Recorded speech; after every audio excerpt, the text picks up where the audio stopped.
ವಿಶ್ವಾಮಿತ್ರರು ರಾಮಚಂದ್ರನನ್ನ ಜೊತೆಯಲ್ಲಿ ಕರ್ಕೊಂಡು ಹೋಗಬೇಕು.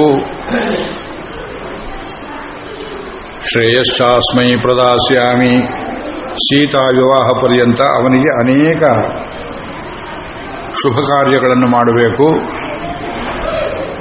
ಅದಕ್ಕಿಂತ ಮಿಗಿಲಾಗಿ ಲೋಕಕ್ಕೆ ಸರ್ವರಕ್ಷಕನ ಅವತಾರ ಆಗಿದೆ ಅಂತ ತೋರಿಸಬೇಕು. ಈ ಮಹಾಕಾರ್ಯಕ್ಕಾಗಿ ದಶರಥನ ಆಸ್ಥಾನಕ್ಕೆ ಬಂದರು.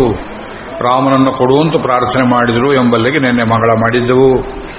ಅಹಂ ವೇದ್ಮಿ ಮಹಾತ್ಮಾನಂ ರಾಮಂ ಸತ್ಯಪರಾಕ್ರಮಂ ವಸಿಷ್ಠೋಪಿ ಮಹಾತೇಜಾಃ ಯೇ ಚೈಮೇ ತಪಸಿ ಸ್ಥಿತಾಃ. ಈ ಮಹಾವಾಕ್ಯದ ಗೂಢ ಅರ್ಥಗಳಲ್ಲಿ ಕೆಲವನ್ನು ನಿನ್ನೆ ವಿಜ್ಞಾಪನೆ ಮಾಡಿದ್ದೆ. ದಶರಥ, ನೀನು ಪುತ್ರಮೋಹವನ್ನು ಮಾಡಬೇಡ. ರಾಮ ಯಾರು ಎಂಬುದನ್ನು ಅರಿಬೇಕಾದರೆ ತಪಸ್ಸು ಮಾಡಬೇಕು. ನೀ ತಪಸ್ಸು ಮಾಡಿಲ್ಲ, ನೀ ಬರೀ ಪುತ್ರಕಾಮೇಷ್ಟಿ ಮಾಡಿದ್ದೀಯೇ. ತಪಸ್ಸು ಮಾಡಿದವರು ನಾವು ಋಷಿಗಳು, ಮುನಿಗಳು. ಆದ್ದರಿಂದ ಈ ಗೂಢಾರ್ಥ ರಾಮನೇ ಪರದೈವ ಅನ್ನೋದನ್ನು ಬಾಯಿ ಬಿಟ್ಟು ಹೇಳಬಾರದು ಅಂತ ಬೇರೆ ಒಂದು ನಿಬಂಧನೆ. ಆ ನಿಬಂಧನೆಯ ಮಿತಿಯಲ್ಲಿ ಎಷ್ಟು ಹೇಳಬಹುದು ಅಷ್ಟನ್ನು ಹೇಳಿದರು. ಆದರೆ ಗುರುಕೃಪೆ ಬರುವ ತನಕ ವೇದವಾಕ್ಯಗಳನ್ನೇ ಅಭ್ಯಾಸ ಮಾಡಿದರೂ ವೇದ ತನ್ನ ಹೃದಯವನ್ನು ಬಿಡುವುದಿಲ್ಲ. ಜಾಯೇವ ಪತ್ಯ ಉಷತಿ ಸುವಾಸಾಹ ಹೇಳಿದ್ದಾರೆ. ಹುತತ್ವ ಪಶ್ಯನ್ನದ ದರ್ಶವಾಚಂ. ಒಬ್ಬನು ವೇದಾಕ್ಷರಗಳನ್ನು ಕಣ್ಣಿನಿಂದ ನೋಡಿದ, ಆದರೂ ನೋಡಲಿಲ್ಲ. ಏನು ಕಾಣಿಸ್ತು? ಅಕ್ಷರ ಮಾರ್ಕ್ ಕಾಣಿಸ್ತು, ಅರ್ಥ ಕಾಣಿಸ್ಲಿಲ್ಲ. ಇನ್ನೊಬ್ಬ ಕಿವಿಯಿಂದ ಕೇಳಿದ, ನಶೃಣೋತ್ಯೇನ, ವೇದಾರ್ಥ ತಿಳಿಯಲಿಲ್ಲ. ಹುತೋತ್ವಸ್ಮೈ ತನ್ವಂ ವಿಸಸ್ರೇ. ಇನ್ನೊಬ್ಬ ಆ ವೇದಗಳನ್ನು ಹೇಗೆ ಉಪಾಸನೆ ಮಾಡಿದ, ಅದರ ಜೊತೆಯಲ್ಲಿ ಅವನಿಗೆ ಸಂಬಂಧ ಹೇಗೆ ಉಂಟಾಯಿತು, ಪತಿಪತ್ನಿಯರ ಸಂಬಂಧದಂತೆ ಅವಿಚ್ಛಿನ್ನವಾದಂತಹ ಅಗ್ನಿಸಾಕ್ಷಿಕವಾದ ದೈವಿ ಒಂದು ಸಂಬಂಧ ಉಂಟಾದ ಮೇಲೆ ಪತ್ನಿ ಒಳ್ಳೆಯ ಅಲಂಕಾರ ಶೋಭಿತಿಯಾದವಳು ತನ್ನ ಶರೀರವನ್ನು ಪತಿಗೆ ಮಾತ್ರ ತೋರಿಸುವಂತೆ ವೇದಾಕ್ಷರಗಳು ತಮ್ಮ ನಿಜವಾದ ಅರ್ಥವನ್ನು ನಿಜವಾದ ಸದುದ್ದೇಶದ ವೇದೋಪಾಸಕನಿಗೆ ಮಾತ್ರ ತೋರಿಸ್ತವೆ ಎಂಬುದಾಗಿ ಇದು ವೇದದಲ್ಲಿಯೇ ಹೇಳಿದರು. ಈ ಮಾತು ವೇದದಲ್ಲಿಯೇ ಬರಬೇಕಾದ್ರೆ ಈ ವಾಕ್ಯದ ಪ್ರಾಚೀನತೆಯನ್ನು ಗಮನಿಸಿ, ಅದರ ಪ್ರಬುದ್ಧತೆಯನ್ನು ಗಮನಿಸಿ, ವೇದಗಳು ಯಾವಾಗ ಉಂಟಾದವು, ದಿನಾಂಕ ತಾರೀಖು ಗೊತ್ತು ಮಾಡುವುದಕ್ಕೆ ಹೊರಡ್ತಾರೆ. ಏನು ಹೇಳ್ತೀರಿ? ಭಾರತೀಯ ಸಂಸ್ಕೃತಿಯಲ್ಲಿ ಜ್ಞಾನಸೂರ್ಯನ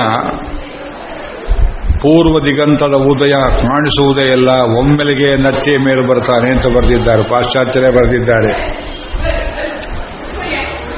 ಭಾರತೀಯ ಸಂಸ್ಕೃತಿಯ ಉದಯಾವಸ್ಥೆಯ ಸಾಹಿತ್ಯ ನಿಮಗೆ ಸಿಕ್ಕೋದಿಲ್ಲ.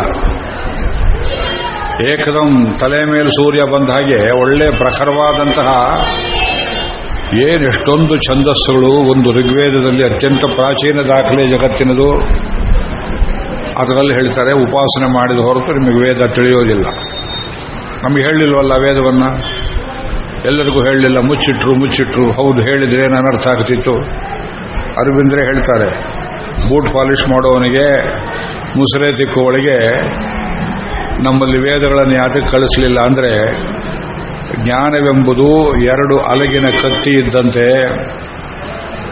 ಅದು ಸದರ್ಥ ಸತ್ಪುರುಷನ ಕೈಯಲ್ಲಿ ಸಿಕ್ಕಿದ್ರೆ ಲೋಕೋಪಯೋಗವಾಗುತ್ತೆ, ಇಲ್ಲದಿದ್ದರೆ ಅದು ಲೋಕವನ್ನು ಕೊಲ್ಲುತ್ತೆ. ಈ ಮಾತು ಬರೆದಿದ್ದಾರೆ ನಮ್ಮ ಪುಸ್ತಕಗಳಲ್ಲಿ, ಈ ವಾಕ್ಯಗಳಲ್ಲಿ ಎತ್ತಿ ತೋರಿಸಿದ್ದೇನೆ. ಆದ್ದರಿಂದ ವಿಶ್ವಾಮಿತ್ರರು ತಮ್ಮ ಅಮೋಘ ಸಂಪಾದಿತ ಜ್ಞಾನ ಈಗ ಲೋಕಕ್ಕೆ ಉಪಯೋಗ ಆಗಬೇಕು ಅನ್ನೋ ದೃಷ್ಟಿಯಿಂದ ಒಂದು ಮರ್ಯಾದೆಯಲ್ಲಿ ಮಾತನಾಡಿದರು. ಅದು ದಶರಥನಿಗೆ ಗಡಿಬಿಡಿಯಲ್ಲಿ ಅರ್ಥವಾಗಲಿಲ್ಲ. ತಚ್ಛ್ರುತ್ವಾ ರಾಜ ಶಾರ್ದೂಲ ವಿಶ್ವಾಮಿತ್ರಸ್ಯ ಭಾಷಿತಂ ಮುಹೂರ್ತಮಿವ ನಿಸ್ಸಂಜ್ಞ ಸಂಜ್ಞಾವಾನಿದಮಬ್ರವೀತ್. ಸ್ವಲ್ಪ ಹೊತ್ತು ಒಂದು ಮುಹೂರ್ತ ಕಾಲ ಏನೂ ಅರ್ಥ ಆಗಲಿಲ್ಲ ದಶರಥನಿಗೆ. ಯಾತಕ್ಕೆ ಈ ಬ್ರಾಹ್ಮಣ ಬಂದಿಷ್ಟು ಹುಚ್ಚಾಟ ಮಾಡ್ತಿದ್ದಾನೆ? ಮಗನ ಮದುವೆ ಮಾಡಬೇಕು ನಾನು ನೋಡ್ತಾ ಇದ್ರೆ ಅನವಶ್ಯಕವಾಗಿ ಬಂದದ್ದಲ್ಲದೆ ಕಳಿಸ್ಕೊಡು ಅಂತ ಬೇರೆ ಕೇಳ್ತಾ ಇದ್ದಾನೆ.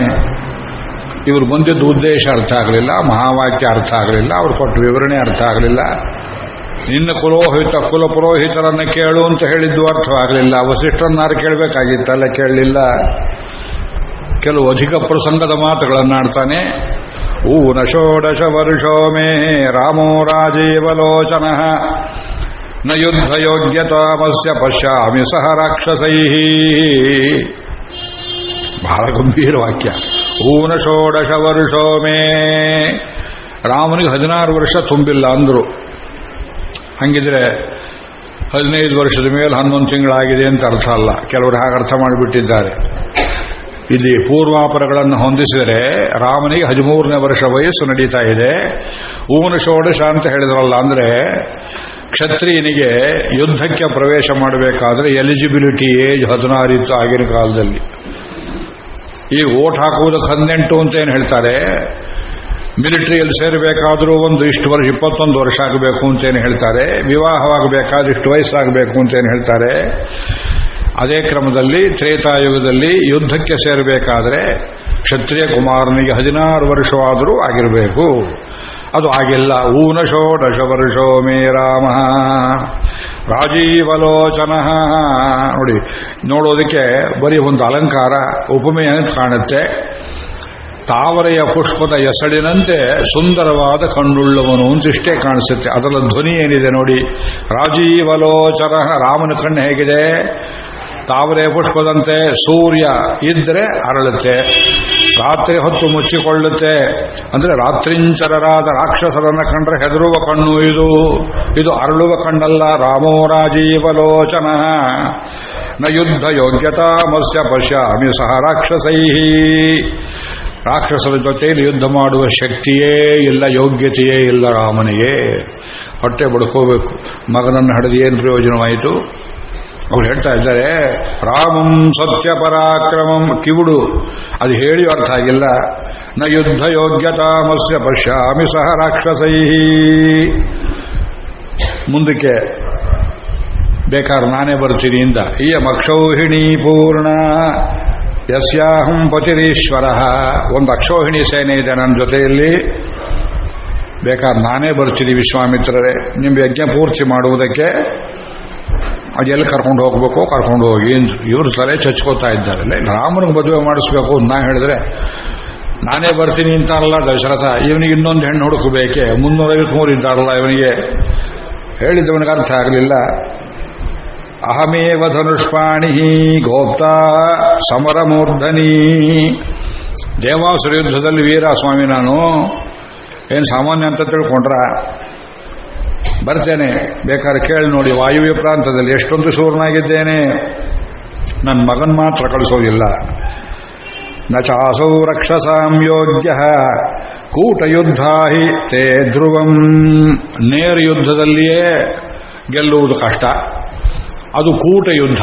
ಆಗಲೇ ಹೇಳಿದರು ರಾಮಾಯಣದ ಕಾಲದಲ್ಲಿ ಗೆರಿಲ್ಲಾ ವಾರ್ಫೇರ್. ಇವತ್ತು ಬಿನ್ ಲ್ಯಾಡನ್ ಕಡೆಯವರು ಮಾಡೋದು, ಪಾಕಿಸ್ತಾನದವರು ಮಾಡ್ತಾ ಇದ್ದಾರೆ ನೋಡಿ. ಡೆಲ್ಲಿ ಪಾರ್ಲಿಮೆಂಟ್ ಮೇಲೆ ಬಾಂಬ್ ಒಗೆಯುವುದು, ರೈಲ್ವೆ ಸ್ಟೇಷನ್ನಲ್ಲಿ ಬಾಂಬ್ ಎಸೆಯುವುದು. ಇದು ನೇರ ಯುದ್ಧವಲ್ಲ, ಪ್ರಚ್ಛನ್ನ ಯುದ್ಧ. ಎಲ್ಲ ಅಡಕೊಂಡಿದ್ದಾರೆ ಅಂತ ಗೊತ್ತಿಲ್ಲ.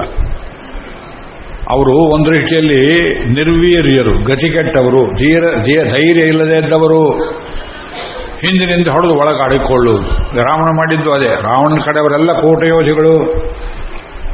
ಆದ್ದರಿಂದ ಅವರ ಜೊತೆಯಲ್ಲಿ ನನ್ನ ಮಗ ಇದು ಹೇಳ್ತಾ ರಾಮಚಂದ್ರ ಮೊದಲು ಕೊಂದದ್ದೇ ಒಂದು ಕೂಟ ಯುದ್ಧ ವಿಶಾರದಳಾದ ತಾಟಕೆಯನ್ನು. ಅದನ್ನೇ ಆ ನಾಮ ತಾಟಕೆ ಅಂತ ಒಬ್ಬಳಿದ್ದಾಳೆ ಅಂತ ಹೇಳಿ ಅವರಿಗೂ ಸ್ವಲ್ಪ ಭಯವಾಯಿತು. ಹೆಸರು ಕೇಳಿ ರಾಮ ಹೆದರ್ತಾನೋ ಏನೋ ಅಂತ ಭದ್ರಂತೆ ಅಲ್ಲೇ ಹೇಳ್ತಾರೆ. ತಾಟಕಾ ನಾಮ ಭದ್ರಂತೆ ಭಾರ್ಯ ಸುಂದಸ್ಯ ಧೀಮತಃ. ಈಕೆ ಕಥೆಯನ್ನು ಸ್ವಲ್ಪ ಹೇಳಬೇಕು. ಇದರಲ್ಲಿ ಸ್ವಲ್ಪ ರಾಜಕೀಯವೂ ಅಡಗಿದೆ. ರಾಮಾಯಣದ ಮಹಾಪ್ರಸಂಗಗಳು ಅಂತ ಒಂದು ಪುಸ್ತಕ ಬರೆದೆ. ಅದರಲ್ಲಿ ಇದನ್ನು ನಾನು ವಿಸ್ತಾರವಾಗಿ ಬರೆದಿದ್ದೇನೆ. ರಾಮಾಯಣದ ಪಾಲಿಟಿಕ್ಸ್ ಅರ್ಥ ಮಾಡಿಕೊಳ್ಳಬೇಕು. ರಾವಣನಿಗೆ ನಿನ್ನೆ ಮೊನ್ನೆ ಸ್ವಲ್ಪ ಹೇಳಿದೆ ಅಂತ ಕಾಣುತ್ತೆ. ಅಯೋಧ್ಯೆಯನ್ನೊಂದನ್ನು ಗೆಲ್ಲುವುದಾಗಿರಲಿಲ್ಲ. ಅದು ಬ್ರಹ್ಮಶ್ರೀಯಿಂದ ರಕ್ಷಿತವಾಗಿತ್ತು. ವಸಿಷ್ಠ ವಾಮದೇವಾದಿಗಳ ತಪಸ್ಸು ಒಂದು, ದಶರಥನ ಪೂರ್ವ ಪುಣ್ಯ, ಅಯೋಧ್ಯ ನಗರಿಯ ಪೂರ್ವ ಪುಣ್ಯ, ಮತ್ತು ಅಲ್ಲಿದ್ದ ಜನಗಳ ಧಾರ್ಮಿಕತ್ವ, ಇದೆಲ್ಲ ರಕ್ಷೆಯಾಗಿತ್ತು. ಅದಕ್ಕೋಸ್ಕರವಾಗಿ ಪುಂಡು ಪೋಖರಿಗಳನ್ನು ಬಿಟ್ಟು ವಶ ಮಾಡಿಕೊಳ್ಳಬೇಕು ಅಂತ ಜಾತಿಯಲ್ಲಿ ಬ್ರಾಹ್ಮಣರು, ವೃತ್ತಿಯಲ್ಲಿ ರಾಕ್ಷಸರಾದಂತಹ ಕೆಲವು ಬ್ರಹ್ಮರಾಕ್ಷಸರನ್ನು ತೋರಿಸಿದ್ದ ದಶರಥನ ಅಶ್ವಮೇಧದಲ್ಲಿ ಲೋಪದೋಷ ಹೇಳಬೇಕು ಅಂತ. ಅದಲ್ಲದೆ ಅಯೋಧ್ಯೆಯ ಹೊರವಲಯದಲ್ಲಿ ರಾಕ್ಷಸರದು ಒಂದು ಗುಟ್ಟಾದ ಒಂದು ಚೆಕ್ ಪೋಸ್ಟ್ ಇತ್ತು. ಅದು ತಾಟಿಕೆ ಚೆಕ್ ಪೋಸ್ಟ್ ಅಂತ ಗೊತ್ತಾಗುತ್ತಲ್ಲ, ಅಡಗುತಾಣ. ಈ ತಾಟಿಕೆ ಅಂದರೆ ಯಾರು? ಇವಳು ಒಂದು ಕಾಲದಲ್ಲಿ ಯಕ್ಷಿಣಿಯಾಗಿದ್ದವಳು, ಈಗ ರಾಕ್ಷಸರಾಗಿ ಪರಿವರ್ತಳಾಗಿದ್ದಾಳೆ. ಪೂರ್ವಮಾಸೀನ್ ಮಹಾಯಕ್ಷ ಸುಕೇತುರ್ನಾಮ ವೀರ್ಯವಾನೇ. ಮುಂದಿನ ಅಧ್ಯಾಯದಲ್ಲಿ ಹೇಳ್ತಾರೆ, ಸುಕೇತು ಅಂತ ಒಬ್ಬ ಯಕ್ಷ ಇದ್ದ. ಯಕ್ಷರು ಒಳ್ಳೆಯವರು.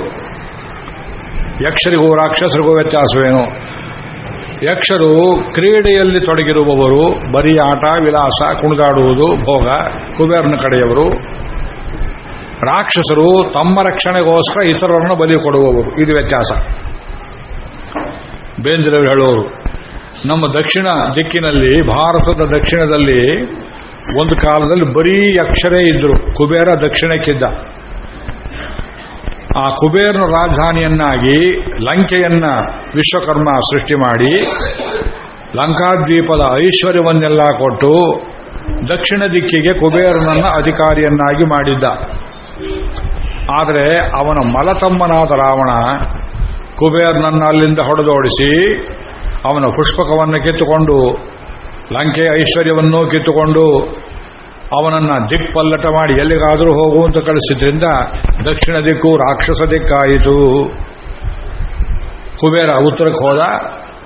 ಬದ್ರಿನಾರಾಯಣನ ಸನ್ನಿಧಿಯಲ್ಲಿ ವಿಶಾಲ ಬದ್ರಿಯಲ್ಲಿ ತಪಸ್ಸನ್ನು ಮಾಡಿ, ಕುಬೇರ ತಪಸ್ಸು ಮಾಡಿದ್ದಾಗ ಪರ್ವತ ತೋರಿಸ್ತಾರೆ. ಭಗವಂತ ಪ್ರಸನ್ನನಾಗಿ ಅವನಿಗೆ ಉತ್ತರ ದಿಕ್ಪಾಲತ್ಯವನ್ನು, ಧನಾಧ್ಯಕ್ಷತ್ವವನ್ನು ಮತ್ತು ಧರ್ಮವನ್ನು ಆಶ್ರಯಿಸಿರತಕ್ಕಂಥ ಒಂದು ದಿವ್ಯವಾದಂಥ ವಿದ್ಯೆಯನ್ನು, ಕೌಬೇರ ವಿದ್ಯೆಯನ್ನು ಅನೇಕವನ್ನು ಕೊಟ್ಟ. ಅಲ್ಲಿಂದ ಉತ್ತರ ಕುಬೇರ ದಿಕ್ಕು ಅಂತಾಯಿತು. ಉತ್ತರ ದಿಕ್ಕು ಕುಬೇರನ ದಿಕ್ಕು. ಈ ದಕ್ಷಿಣದಲ್ಲಿ ಪೌಲಸ್ತ್ಯ ಗೋತ್ರದ ಜೊತೆಗೆ ಪುಲಹ ಗೋತ್ರದವರಿದ್ದರು. ಸಪ್ತರ್ಷಿಗಳ ಗೋತ್ರದಲ್ಲಿ ಮಹಾಭಾರತದಲ್ಲಿ 2 ಕಡೆ ಶಾಂತಿ ಪರ್ವದಲ್ಲಿ ಈ ಸಪ್ತರ್ಷಿಗಳ ಪಟ್ಟಿಯಲ್ಲಿ ಯಾರ್ಯಾರಿದ್ರು, ಪುಲಸ್ತ್ಯ, ಪುಲಹ, ಕ್ರತು, ದಕ್ಷ ಹೀಗೆ ಹೋಗ್ತದೆ. ಈಗ ನೀವು ನಿತ್ಯ ಗಾಯತ್ರಿ ಜಪ ಮಾಡುವಾಗ ಸಪ್ತರ್ಷಿಗಳ ಹೆಸರು ಹೇಳುವಾಗ ಪುಲಸ್ತ್ಯ, ಪುಲಹ, ಕ್ರತುಗಳ ಹೆಸರು ಅಲ್ಲಿಲ್ಲ. ಯಾತಕ್ಕಿಲ್ಲ? ಪುಲಸ್ತ್ಯ ಗೋತ್ರದವರೆಲ್ಲ ರಾಕ್ಷಸರಾಗಿ ಹೋದರು ರಾವಣನ ಆಚೆಗೆ. ಪುಲಹ ಗೋತ್ರದವರೆಲ್ಲ ಯಕ್ಷರಾಗಿ ಹೋದರು. ಆಮೇಲೆ ಅವರೇ ಜೈನರಾದರು. ಅವ್ರನ್ನ you can trace them out. ಕೃತುವಂಶದವರೆಲ್ಲ ಯಾತುಧಾನರಾದರು, ಮಾಟ ಮಾಡುವವರು. ಅದು ಕಾರ್ತಿವೀರನ ಕಡೆಯವರು, ಎಲ್ಲಮ್ಮನ ಗುಡ್ಡದ ಕಡೆ ಸೇರಿಕೊಂಡು ಹೋಗಿ ಅವರು. ಬೇಂದ್ರು ಎಲ್ಲ ಹೇಳೋರು ಒಂದೊಂದನ್ನು ಬಿಡಿಸಿ ಬಿಡಿಸಿ ಚರಿತ್ರೆಯನ್ನ. ಹೀಗಾಗಿ ಪುಲಸ್ತ್ಯ, ಪುಲಹ, ಕ್ರತು ಇದು 3 ಹೋಯಿತು. ಈಗ ಸಪ್ತರ್ಷಿಗಳ ಪಟ್ಟಿ ದಿಕ್ಕಾಪಾಲಾಗಿ ಒಂದೊಂದು ಕಡೆಯಲ್ಲಿ ಒಂದೊಂದು ರೀತಿಯಲ್ಲಿ ನಾವು ಹೇಳ್ಕೊಂಡು ಬರ್ತೇವೆ. ನಮ್ಮಲ್ಲಿ ಅತ್ರಿ, ಭೃಗು, ಕುತ್ಸ, ವಸಿಷ್ಠ, ಗೌತಮ, ಕಾಶ್ಯಪ, ಅಂಗಿರಾಹ ನಾವಿದನ್ನು ಹೇಳ್ತೇವೆ. ಕೆಲವರು ಕುತ್ಸರ ಹೆಸರನ್ನು ಹೇಳುವುದಿಲ್ಲ. ಯಾಕೆಂದ್ರೆ ಕುತ್ಸರು ವೇದಕ್ಕೆ ಅರ್ಥವಿಲ್ಲ ಅಂತ ಒಂದು ಕಾಲದಲ್ಲಿ ವಾದ ಮಾಡ್ತಿದ್ರು. ಅದರಿಂದ ಕುತ್ಸಿತ ಅನ್ನುವ ಶಬ್ದಾದಿಗಳೆಲ್ಲ ಉಂಟಾಯಿದ್ವು ಅಂತ ಹೇಳಿ ಅವನು ಕೆಲವರು ಸೇರಿಸೋದಿಲ್ಲ. ಅದೇನೇ ಇರಲಿ, ಅಂತೂ ಸಪ್ತರ್ಷಿಗಳು ಇಡೀ ಭರತ ವರ್ಷವನ್ನು ನಿಯಂತ್ರಣ ಮಾಡ್ತಿದ್ದಂತಹ ಮಹಾಬ್ರಹ್ಮಿಷ್ಠ ಒಂದು ಕಾಲದಲ್ಲಿ. ದಕ್ಷಿಣದಲ್ಲಿ ಯಕ್ಷರೂ ಇದ್ದರು, ರಾಕ್ಷಸರು ಇದ್ದರು, ಬ್ರಹ್ಮಸೃಷ್ಟಿ. ಈ ಯಕ್ಷರಿಗೆ ಹಣ, ಕಾಸು, ಭೋಗ, ವಿಲಾಸ, ಕುಣಿದಾಡುವುದು.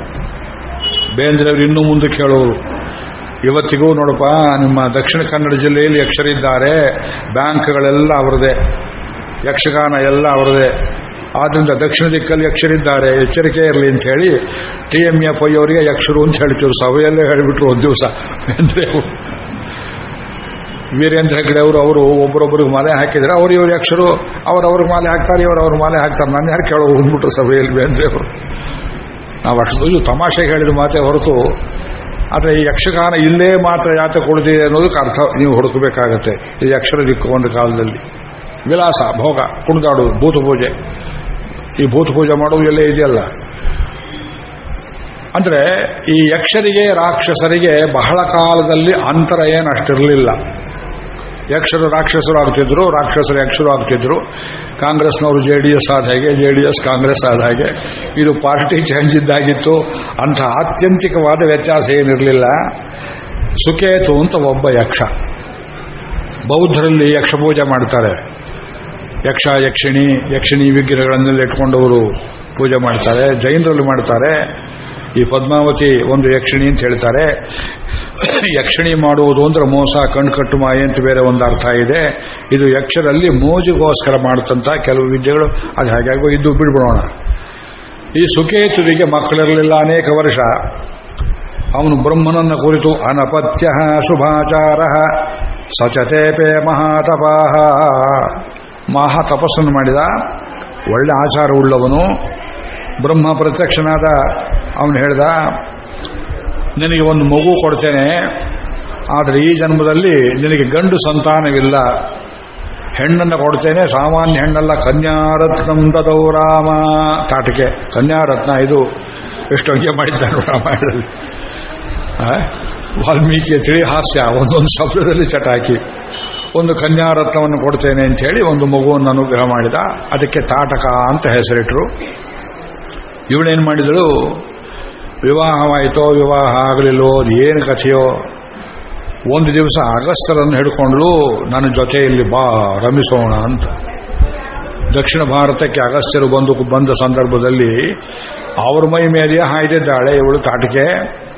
ಅವರು ನೋಡಿದ್ರು, ನಿನ್ನಲ್ಲಿ ಸ್ವಲ್ಪವೂ ಸ್ತ್ರೀ ಲಕ್ಷಣ ಕಾಣಿಸೋದಿಲ್ಲ, ರಾಕ್ಷಸಿಯಾಗುವಂತ ಶಾಪ ಕೊಟ್ಟರು, ಕನ್ವರ್ಟ್ ಆಗುವಂತ.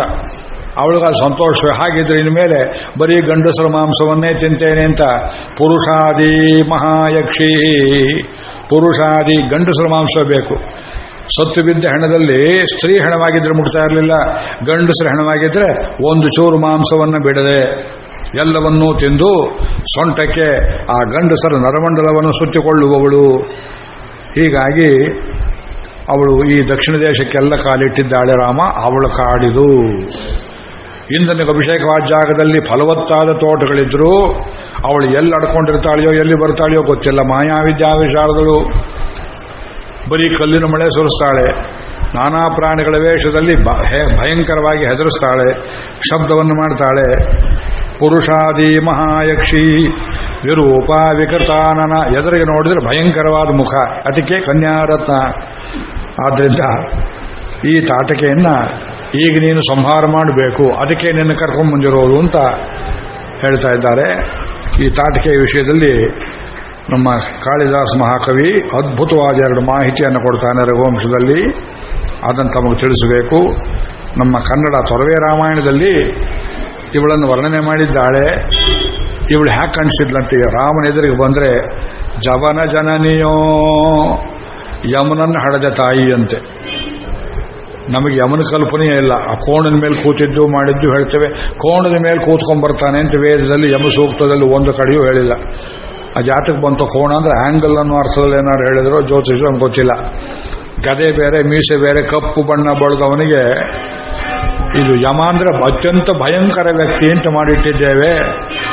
ಆದರೆ ಅವನು ಧರ್ಮರಾಜ, ಧರ್ಮವನ್ನು ಮೀರುವವನಲ್ಲ, ಪ್ರಾಣ ಇರೋರನ್ನು ಎಳ್ಕೊಂಡು ಹೋಗುವವನಲ್ಲ, ಧರ್ಮವನ್ನು ಮೀರುವವನಲ್ಲ. ಇವಳು ಹೇಗಿದ್ದು ಯಮನನ್ನು ಹಡೆದ ತಾಯಿದ್ದ ಹಾಗೆ. ಜವನ ಜನನಿಯೋ ಮೇಣುಲ ಭೈರವನ ಭಗಿನಿಯೋ, ಕಾಲಭೈರವನ ತಂಗಿಯಂತೆ. ವಿಲಯ ಕಾಲದ ಶಿವನ ಶಿಖಿಯೋ ಸವತಿಯೋ ಸಂವರ್ತ ಮೃತ್ಯುವಿನ. ಕೊನೆ ಕಾಲದಲ್ಲಿ ಮೃತ್ಯು ಬರ್ತದಲ್ಲ ಯುಗ ಮುಗಿಯುವಾಗ, ಅದರ ಸವತಿಯೋ. ಇವಳ ಕೆಣಕಿದು ಜೀವದಲ್ಲಿ ಬದುಕುವರೆ. ಇವಳು ತಂಟೆಗೆ ಬಂದವರು ಯಾರು ಬದುಕ್ತಾರಿಯೇ. ಹರಬ್ರಹ್ಮಾಮರೇಂದ್ರರ ಹವಣ ಹುಸಿಯಂದ ಎಂಬವೋಲ್ ನಡೆ ತಂದಳಿದಿರಿನಲಿ. ರಾಮನೆದುರಿಗೆ ನಡೆ ತಂದಳು ಅಂತ ಈ ಕನ್ನಡದ ರಾಮಾಯಣದಲ್ಲಿ ಬರೆದಿದ್ದಾರೆ. ಅವಳು ನಡ್ಕೊಂಡು ಗಿಡ್ಕೊಂಡು ಬರೋವಳಲ್ಲ. ಕೆಲವೊಂದು ಪ್ರಾಣಿಗಳು ನಡೆಯೋದಿಲ್ಲ, ಸುಮ್ಮನೆ ಓಡ್ತಾ ಇರ್ತವೆ. ನಾಯಿ ಅಂತ ಒಂದು ಪ್ರಾಣಿ, ಅದು ಗಂಭೀರದಲ್ಲಿ ನಡೆಯೋದೆಲ್ಲರೂ ನೋಡಿದ್ದೀರಾ. ಕಾಶ್ಮೀರದಿಂದ ಕನ್ಯಾಕುಮಾರಿವರೆಗೆ, ಅಮೆರಿಕೆಯಲ್ಲಿ, ಇಂಗ್ಲೆಂಡಲ್ಲಿ, ಜರ್ಮನಿಯಲ್ಲಿ ಎಲ್ಲಿದ್ದರೂ ನಾಯಿ ಓಡ್ತಾ ಇರುತ್ತೆ, ತುಂಬ ಅರ್ಜೆಂಟ್. ಅದಕ್ಕೆ ಅದು ಒಂದು ಕಡೆ ನಿಲ್ಲೋದಿಲ್ಲ, ಅದರ ಸ್ವಭಾವ. ಇವಳು ಹೇಗಿದ್ಲು, ತೀವ್ರ ವೇಗ ಧುತ ಮಾರ್ಗ ವೃಕ್ಷಯ. ಕಾಳಿದಾಸ, ತೀವ್ರ ವೇಗ ಧುತ ಮಾರ್ಗ ವೃಕ್ಷಯ. ಅವಳು ಓಡ್ತಾ ಇದ್ರೆ ಅವಳ ತೊಡೆಯ ರಭಸಕ್ಕೆ ಎಡಗಡೆ ಬಲಗಡೆ ಇರ್ತಕ್ಕಂಥ ಮರಗಳು ಉದುರಿ ಬೀಳ್ತಾ ಇದ್ದವು. ಬುಡಕಿತ್ತು ಬೀಳ್ತಾ ಇದ್ದು ತೀವ್ರ ವೇಗಧುತ ಮಾರ್ಗವೃಕ್ಷಯ ಪ್ರೇತ ಚೀವರವಸ ಸ್ವನೋಗ್ರಯ. ಸ್ಮಶಾನದಲ್ಲಿ ಒಂದು ಶವವನ್ನು ಮನೆಯಿಂದ ತಗೊಂಡೋಗಿ ಸಂಸ್ಕಾರ ಮಾಡೋಕೆ ಮುಂಚೆ ಅದರ ಮೇಲೆ ಬಿಳಿ ಬಟ್ಟೆ ಹೊದಿಸಿರ್ತಾರೆ. ಅದನ್ನು ಯಾರು ಮತ್ತೆ ಮನೆಗೆ ತರೋದಿಲ್ಲ. ಅಲ್ಲಿ ಬಿಟ್ಟ ಬಟ್ಟೆಗಳನ್ನೆಲ್ಲ ಅವಳು ಸಂಗ್ರಹ ಮಾಡಿಕೊಂಡು ದಿನಕ್ಕೊಂದು ಅಂತ ಉಟ್ಕೊಳ್ತಾ ಇದ್ಲು ಅಂತ ಕಾಣುತ್ತೆ. ಅಂದ್ರೆ ಅವಳು ವಾಸಸ್ಥಾನ ಯಾವುದು? ಪ್ರೇತ ಚೀವರವಸ ಸ್ವನೋಗ್ರಯ, ಭಯಂಕರವಾದ ಧ್ವನಿ.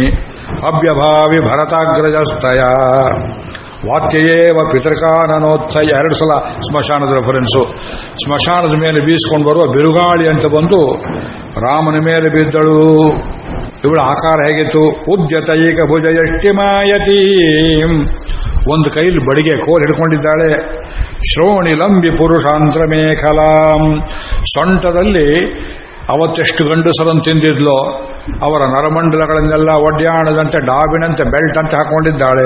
ಶ್ರೋಣಿಲಂಬಿ ಪುರುಷಾಂತ್ರ ಮೇಖಲಾಂ ತಾಂ ವಿಲೋಕ್ಯ, ಅವಳನ್ನು ನೋಡಿದ ರಾಮಚಂದ್ರ.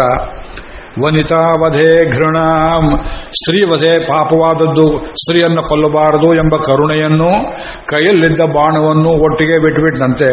ಪತ್ರಿಣಾ ಸಹ ಮಮೋಚರಾಘವ, ಕಾಳಿದಾಸನ. ಅಂದರೆ ಈಕೆ ಸ್ಮಶಾನವಾಸಿ, ಊರಲ್ಲಿ ಯಾರೂ ಸೇರಿಸ್ತಾ ಇರಲಿಲ್ಲ. ಯಾವುದಾದ್ರು ಹೆಣ ಗಿಣ ತಂದು ಹಾಕಿ ಸಂಸ್ಕಾರ ಮಾಡುವ ಮುಂಚೆ ಅದೆಲ್ಲ ಉರುಳಿಸ್ಬಿಡ್ತಿದ್ಲು. ಬಟ್ಟೆ ಗಿಟ್ಟ ತಗೊಂಡು ಹೋಗ್ತಿದ್ಲು. ಗಂಡಸರು ತಿನ್ನಬೇಕು, ಬದುಕಿದವ್ರು ಇಲ್ದಿದ್ದೇನಂತೆ, ಸತ್ತವ್ರನ್ನ ತಿಂತರೂ ಪರವಾಗಿಲ್ಲ ಅಂತ ಸ್ಮಶಾನದಲ್ಲಿ ಒಂದು ಹೆಣ ಬಿಡ್ತಿರ್ಲಿಲ್ಲ. ಸ್ಮಶಾನದ ಹೆಣ ತಿಂತಾ ಇದ್ದವಳು. ಮತ್ತು ಮನುಷ್ಯ ವಸತಿ ಎಲ್ಲಿದ್ದರೆ ಅಟ್ಟಿಸ್ಕೊಂಡು ಬರೋವಳು, ಕೈಯಲ್ಲಿ ಕೋಲು ಗೀಲು ಹಿಡ್ಕೊಂಡು. ಇಂಥ ಭಯಂಕರ ವೇಷದಲ್ಲಿ ಬಂದಿದ್ದಾಳೆ ಇವಳು. ವಿಶ್ವಾಮಿತ್ರ ಹೇಳ್ತಾ ಇದ್ದಾರೆ, ಅಯ್ಯ ಇವಳನ್ನ ನೀನು ನೋಡಿದ ಕೂಡಲೇ ನಿನಗೆ ಗೊತ್ತಾಗುತ್ತೆ ಇವಳು ಮನುಷ್ಯ ಕುಲಕ್ಕೆ ಆಪತ್ತು ತರ್ತಕವಳು ಅಂತ. ದಯವಿಟ್ಟು ಕರುಣೆಯನ್ನು ಮಾತ್ರ ತೋರಿಸಬೇಡ ಪ್ರಭು. ಯಾಕೆ ರಾಮಾವತಾರ ಕರುಣಾಪ್ರಧಾನವಾದ ಅವತಾರ.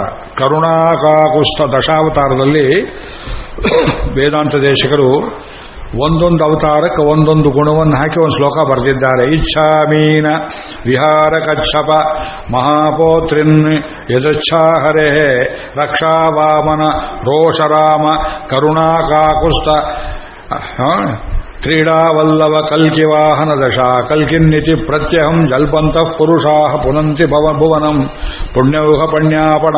ಒಂದೊಂದು ಅವತಾರದಲ್ಲಿ ಒಂದು ಗುಣ ಎತ್ತಿ ತೋರಿಸಿದ್ದಾರೆ.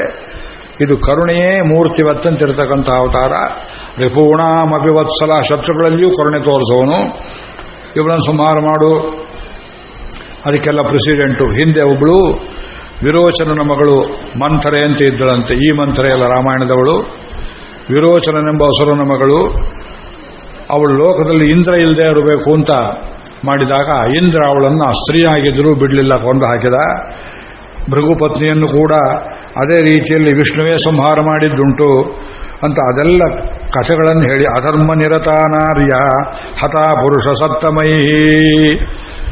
ಅಧರ್ಮದಲ್ಲಿ ತೊಡಗಿದ್ರೆ ಆವಾಗ ಸ್ತ್ರೀಯರು ಪುರುಷರು ಜಾತಿ ಬರೋದಿಲ್ಲ. ಇದು ಸೆಕ್ಯುಲರ್ ಕ್ರೈಮ್ ಅನ್ನೋದು, ಸೆಕ್ಯುಲರ್, ಕೊಂದು ಹಾಕಬೇಕು ಅಂತ ಇಷ್ಟು ಹೇಳ್ತಾ ಇದ್ರು. ರಾಮಚಂದ್ರ ಲಕ್ಷ್ಮಣನಿಗೆ ಹೇಳ್ತಾರೆ ಗುರುಗಳು. ಅಂದರೆ ಗುರುವಾಕ್ಯ ಉಲ್ಲಂಘನೀಯ ಅಂತಲ್ಲ. ರಾಮಚಂದ್ರ ಸ್ವಭಾವ ಹೇಗೆ, ಯಾರು ಏನೇ ಹೇಳಿದ್ರು ತನ್ನ ಮನಸ್ಸಿಗೆ ಧರ್ಮ ಅಂತ ಅನ್ನಿಸಿದ ಹೊರತು ಮಾಡುವನಲ್ಲ. ಮಾತಲಿ ಹೇಳ್ತಾನೆ, ಬ್ರಹ್ಮದೇವ ಹೇಳ್ತಾನೆ, ಬೇರೆಯವರೇ ಹೇಳ್ತಾರೆ. ಸೂರ್ಯ ಮುಳುಗ್ತಾ ಇದ್ದಾನೆ, ಹೊಡೆಯೋ ರಾವಣನನ್ನ. ಇವನು ಬರೀ ತಲೆ ತೆಗಿತಾ ಇದ್ದಾನೆ. ಒಂದು ಹೊಸ ತಲೆ ಬರ್ತದೆ, ಹಳೇದು ಹೋಗ್ತದೆ. ಹೃದಯದಲ್ಲಿದ್ದ ಅಮೃತ ಕಲಶಕ್ಕೆ ಬಾಣವನ್ನು ಬಿಟ್ಟು ಅವನನ್ನು ಸಂಹಾರ ಮಾಡಲೆಲ್ಲ ಚಲ್ಲಾಟ ಮಾಡ್ತಾನೆ ರಾಮಚಂದ್ರ. ಮಾರೀಚನನ್ನು ಬಿಟ್ಟು ಬಿಡ್ತಾನೆ. ಮತ್ತೆ ಬದುಕ್ತಾರೆಯೋ, ಒಳ್ಳೆ ದಾರಿಗೆ ಬರ್ತಾರೆಯೋ ನೋಡಬೇಕು, ಬಗ್ಗಿಸಬೇಕು. ಜೇತವ್ಯಮಿತಿ ಕಾಕುಸ್ಥ ಮರ್ತವ್ಯಮಿತಿ ರಾವಣ. ಅವನ ಕೈ ಸಾಯಬೇಕು ಅಂತಾನೆ ರಾವಣ. ಅಂಥ ಕರುಣೆ ಅವತಾರ. ಏನಾಂ ಪಶ್ಯದುರಾದರ್ಶಾಂ. ಲಕ್ಷ್ಮಣ ನೋಡೋ ಇವಳನ್ನ. ಮಾಯಾಬಲ ಸಮನ್ವಿತಾಂ ವಿನಿವೃತ್ತಾಂ ಕರೋಮ್ಯಜ್ಯ ಹೃತ ಕರ್ಣಾಗ್ರನಾಸಿಕಾಂ. ಮರ್ಯಾದೆ ಬಿಟ್ಟ ಸ್ತ್ರೀಯರಿಗೆ, ಪುರುಷರಾಗಲಿ ಅವರು ರಾಕ್ಷಸರಾಗಲಿ ಮನುಷ್ಯರಾಗಿರಲಿ ಯಾರೇ ಇರಲಿ, ಮರ್ಯಾದೆಯನ್ನು ಮೀರಿದ, ಲಜ್ಜೆಯನ್ನು ಮೀರಿದ ಸ್ತ್ರೀಯರಿಗೆ ಆಗಿನ ಕಾಲದಲ್ಲಿ ಏನು ಶಿಕ್ಷೆ ಕೊಡ್ತಿದ್ರು ಅಂದ್ರೆ ಮೂಗು ಕಿವಿ ಕತ್ತರಿಸೋದು. ಮುಂದೆ ಶೂರ್ಪಣಿಗೆಗೂ ಅದೇ ಸ್ಥಿತಿ. ಮೂಗು ಕಿವಿ ಹತ್ತ ಕತ್ತರಿಸಬೇಕು, ತಲೆ ಎತ್ಕೊಂಡು ತಿರುಗದೇ ಇರಲಿ ಅಂತ. ಪ್ಲಾಸ್ಟಿಕ್ ಸರ್ಜರಿ ಇರಲಿಲ್ಲ ಆಗಿನ ಕಾಲದಲ್ಲಿ. ಇಂದಿರಾ ಗಾಂಧಿಯವ್ರಿಗೆ ಯಾರೋ ಕಲ್ಲು ಹೊಡೆದ್ರು, ಮೂಗೇ ಹೋಯಿತು. ಶೂರ್ಪಣಖಾವಸ್ಥೆ ಬಂದಿತ್ತು, ಆದರೆ ಪ್ಲಾಸ್ಟಿಕ್ ಸರ್ಜರಿ ಮಾಡಿ ಮೂಗು ಹಾಕ್ಕೊಂಡ್ರು, ಆದರೆ ತಲೆಯೇ ಹೋಯಿತು. ಆಮೇಲೆ ಈ ರಾಮಾವತಾರ ಕಾಲದಲ್ಲಿ ಅದೆಲ್ಲ ಸರ್ಜರಿ ಇರಲಿಲ್ಲ. ಅವಳಿಗೆ ನಾನು ಕಿವಿ ತೆಗೆದು ಬಿಡ್ತೇನೆ, ಮೂಗನ್ನು ತೆಗೆದು ಬಿಡ್ತೇನೆ, ಅಯೋಮುಖಿ ಅಂತ ಒಬ್ಳು ಬರ್ತಾಳೆ, ರಾಮಾಯಣ ಲಕ್ಷ್ಮಣ ಮೇಲೆ ಕೈ ಮಾಡ್ತಾಳೆ, ಅವಳಿಗೂ ಇದೇ ಸ್ಥಿತಿ. ನಖ್ಯೇನ ಮುತ್ಸಹೇ ಹಂತಂ ಶ್ರೀ ಸ್ವಭಾವೇನ ರಕ್ಷಿತಾಂ. ಇವಳು ಸ್ತ್ರೀ ಆದ್ದರಿಂದ ಕೊಲ್ಲೋದಿಲ್ಲ ಅಂತ ಲಕ್ಷ್ಮಣನಿಗೆ ಹೇಳಿದ ರಾಮಚಂದ್ರ. ಇವರು ಕಿವಿಗೆ ಬಿದ್ದುಬಿಡ್ತು ಗುರುಗಳಿಗೆ. ರಾಮಚಂದ್ರ, ನಾನು ಹೇಳಿದ್ರು ನನ್ನ ಮಾತನ್ನು ಕೇಳ್ತಾ ಇಲ್ವೇ, ಮುಗಿಸು ಇವಳನ್ನ ಅಂತ ಹೇಳುವಷ್ಟರಲ್ಲಿ ಅವಳೇ ತನ್ನ ಸ್ವರೂಪವನ್ನು ತೋರಿಸಿಕೊಂಡಳು. ಶಿಲಾವರ್ಷಂ ಮಹತ್ತಸ್ಯ ಶರವರ್ಷೇಣ ರಾಘವ. ಶಿಲಾವರ್ಷ, ಕಲ್ಲಿನ ಮಳೆ ಸುರಿಸ್ತಾ ಇದ್ದಾಳೆ, ಎಲ್ಲಿದ್ದಾಳೆ ಅಂತ ಗೊತ್ತಿಲ್ಲ. ಅಡಗಿಕೊಂಡು ಬಿನ್ ಲ್ಯಾಡನ್ ಯುದ್ಧ ಇದ್ದ ಹಾಗೆ ಕಲ್ಲಿನ ಮಳೆ ಬೀಳೋಕೆ ಶುರುವಾಯಿತು. ಅದೃಶ್ಯಮಾನರಾಗಿದ್ದಾಳೆ. ಕೋಪ ಬಂತು ವಿಶ್ವಾಮಿತ್ರರಿಗೆ. ನಾ ಹೇಳಿಲ್ವೇ ಇದು ಸಂವಾದ ಯುದ್ಧವಲ್ಲ, ನೇರಾಗಿ ಬರ್ತಕ್ಕವಳಲ್ಲ, ಅವಳಿಗೆ ಅತಿ ಕರುಣೆ ತೋರಿಸ್ತೀಯೇ ಅಂತ ಹೇಳಿದ ಕೂಡಲೇ ರಾಮಚಂದ್ರ ಮತ್ತೆಯೂ ಅವಳ ಮೇಲೆ ಕರುಣೆ ತೋರಿಸಿ ತತಶ್ಚಿನ್ನ ಭುಜಾಂ ಮೊದಲು ತೋಳು ಕತ್ತರಿಸಿದ. ಆಮೇಲೆ ಅವಳನ್ನು ಶಾಂತ ಮಾಡುವುದಕ್ಕೆ ನೋಡಿದ. ಆದರೆ ಅವಳು ಪರಿಗರ್ಜತಿ, ಅಬ್ಬರಿಸ್ತಾ ಇದ್ದಾಳೆ. ತೋಳು ಕತ್ತರಿಸಿದ್ರು ಅಬ್ಬರಿಸಿದ್ರು ಅಂತ ಅವಳು ಶಕ್ತಿ ಎಷ್ಟಿರಬೇಕು. ನೋವಿಂದ ಮೂರ್ಛೆ ಹೋಗಲಿಲ್ಲ. ಆಗ ಸೌಮಿತ್ರಿ ಅಕರೋತಿ ಕ್ರೋಧಾತಿ ಹೃತ ಕರ್ಣಾಗ್ರನಾಸಿಕಾಂ. ತೋಳು ಹೋಯಿತು, ಎಲ್ಲಿಯೋ ಪತ್ತೆ ಮಾಡಿದ ಲಕ್ಷ್ಮಣ ಬ್ರಹ್ಮಚಾರಿ. ಅವನ ಕಣ್ಣಿಗೆ ಮಾಯಾವಿನಿ ಬಿದ್ದಳು. ಜುಟ್ಟು ಹಿಡಿದು ಎಳ್ಕೊಂಡ್ಬಂದ. ಇವನ ಕೈಂಕರ್ಯ ದುಷ್ಟ ಸ್ತ್ರೀಯರಿಗೆಲ್ಲ ಕಿವಿ ಕೊಯ್ಯುವುದು, ಮೂಗು ಕೊಯ್ಯುವುದು ಲಕ್ಷ್ಮಣನ ಕೈಂಕರ್ಯ. ಇದು ಕೊಯ್ದಿದ್ದಾನೆ, ಆದರೂ ಬಿಡಲಿಲ್ಲ. ಕಾಮರೂಪಧರಿಯಾಗಿ ನಾನಾ ಪ್ರಾಣಿಗಳ ಸ್ವರದಲ್ಲಿ ಅಬ್ಬರ ಮಾಡ್ತಾ ಇದ್ದಾಳೆ. ವಿಶ್ವಾಮಿತ್ರ ಹೇಳಿದ್ರು, ಮಹಾರಾಯ ಸಂಧ್ಯಾಕಾಲ ಬಂತು, ಮುಗಿಸ್ತೀಯೋ ಮುಗಿಸೋದಿಲ್ವೋ? ನಾನೇ ತಪಸ್ಸಿಂದ ಮುಗಿಸ್ಲೇನಪ್ಪ, ನೀನು ಕರ್ಕೊಂಡ್ಬಂತಪ್ಪಿಗೆ ಅಂತ ಹೇಳಿದಾಗ ಗುರುಗಳೇ ಬೇಡ ನಾನೇ ಮಾಡ್ತೇನೆ ಅಂತ ಹೇಳಿ ಭಯಂಕರ ಅಸ್ತ್ರವನ್ನು ಬಿಟ್ಟು ಆ ತಾಟಕ್ಕೆ ಎದೆಯಲ್ಲಿ ಪ್ರವೇಶ ಮಾಡಿ ಅವಳು ಒದರಾಡ್ತಾ ಶಬ್ದ ಮಾಡ್ತಾ ಭೂಮಿ ಆಕಾಶ ಒಂದು ಮಾಡ್ತಾ ಅಬ್ಬರಿಸಿ ಕೆಳಗೆ ಬೀಳ್ತಾಳೆ. ತಾಟಕಾವಧಿಯಾಯಿತು. ಇದು ಮೊದಲನೇ ಕಾಯಿ ಹೊಡೆದಾಗಿ ರಾಮಾಯಣದಲ್ಲಿ. ಮೊದಲನೇ ರಾಕ್ಷಸ ಸಂಹಾರ ಆಗುವುದಕ್ಕೆ ರಾಮಚಂದ್ರ 13 ವರ್ಷ ತಗೊಂಡ. 10 ದಿವಸದಲ್ಲಿ ಪೂತನೆಯನ್ನು ಕೊಂದುಬಿಟ್ಟ ಕೃಷ್ಣ. ಆಕೆ ಕಾಲ ಅಡ್ವಾನ್ಸ್ ಆಗಿತ್ತು, ಕೃಷ್ಣಾವತಾರದ ಕಾಲ. ಅಲ್ಲಿ ಸ್ತ್ರೀವಧೆ, ಇಲ್ಲಿ ಸ್ತ್ರೀವಧೆ, ಅಲ್ಲಿ ಪೂತನೆ, ಇಲ್ಲಿ ತಾಟಕೆ. ಎರಡರ ಸ್ವರೂಪ ಏನು ಅಂದರೆ ಅವಿದ್ಯೆ. ಅವಿದ್ಯಾ ನಿವೃತ್ತಿಯನ್ನು ಮಾಡಿದ ರಾಮಚಂದ್ರ. ನಾನು ಪರಮಪುರುಷ ಇದ್ದೇನೆ, ಅವಿದ್ಯೆ ನನಗೇನು ಮಾಡೋದಿಲ್ಲ ಅಂತ ತೋರಿಸಿಕೊಟ್ಟ ಅಂತ ಈಗ ಅರ್ಥಗಳನ್ನು ಹೇಳ್ತಾರೆ. ಇಲ್ಲಿ ಏಟು ಬಿದ್ದದ್ದೇನಾಯಿತು? ಯಚ್ಚಕಾರ ವಿವರಂ ಶಿಲಾಘನೆ ತಾಡಕೋರಸಿದ ರಾಮ ಸಹಾಯಕ ಅಪ್ರವಿಷ್ಟ ವಿಷಯಸ್ಯ ರಕ್ಷಸಾಂ ದ್ವಾರತಾಮಗಮದಂತಕಸ್ಯ ತತಿ. ಯಮದೇವ ನೋಡ್ತಿದ್ದಂತೆ ರಾಕ್ಷಸ ಲೋಕಕ್ಕೆ ಹೋಗಬೇಕು, ಪ್ರವೇಶ ಮಾಡೋಣ ಅಂದ್ರೆ ಬಾಗಿಲು ಯಾವ ಕಡೆ ಅಂತ ಗೊತ್ತಿರಲಿಲ್ಲ. ಯಮ ಕಾಯ್ಕೊಂಡೇ ಇದ್ದ.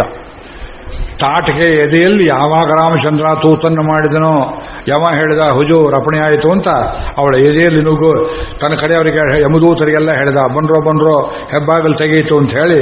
ಇನ್ನು ಮುಂದೆ ರಾಕ್ಷಸರೆಲ್ಲ ಸಾಯುವುದಕ್ಕೆ ತಾಟಿಗೆ ಎದೆ ಅದು ಸೀಳಿದ್ದು ಒಂದು ದೊಡ್ಡ ಬಾಗಲಾಯಿತು ಎಂಬುದಾಗಿ ವರ್ಣನೆ ಮಾಡ್ತಾರೆ. ಆಮೇಲೆ ಪುಷ್ಪವೃಷ್ಟಿ ಆಗುತ್ತೆ. ಆ ದಿಕ್ಕುಗಳೆಲ್ಲ ಪ್ರಸನ್ನವಾದವು. ಆ ತೋಟವೆಲ್ಲ ತುಂಬ ತೇಜಸ್ಸಿಂದ ಕಂಗೊಳಿಸ್ತು. ಆ ರಾತ್ರಿ ಅಲ್ಲಿಯೇ ರಾಮಲಕ್ಷ್ಮಣರೊಡನೆ ವಿಶ್ವಾಮಿತ್ರ ವಾಸ ಮಾಡಿ ಮರುದಿವಸ ಬೆಳಗ್ಗೆ ಎದ್ದು ಮಗು ಸ್ನಾನ ಮಾಡುವಂತ ಮಾಡಿಸಿ ಆನ್ನಿಕ ಮುಗಿಸಿದ ಕೂಡಲೇ ಹತ್ರ ಕರೆದು, ನಿನಗೆ ನನ್ನಲ್ಲಿರುವ ಎಲ್ಲ ಅಸ್ತ್ರಗಳನ್ನು ಕೊಟ್ಬಿಡ್ತೇನೆ ಬಾ ಅಂದರು. ಅಸ್ತ್ರ ಮತ್ತು ಶಸ್ತ್ರ ಇವುಗಳ ವ್ಯತ್ಯಾಸ ತಿಳ್ಕೋಬೇಕು.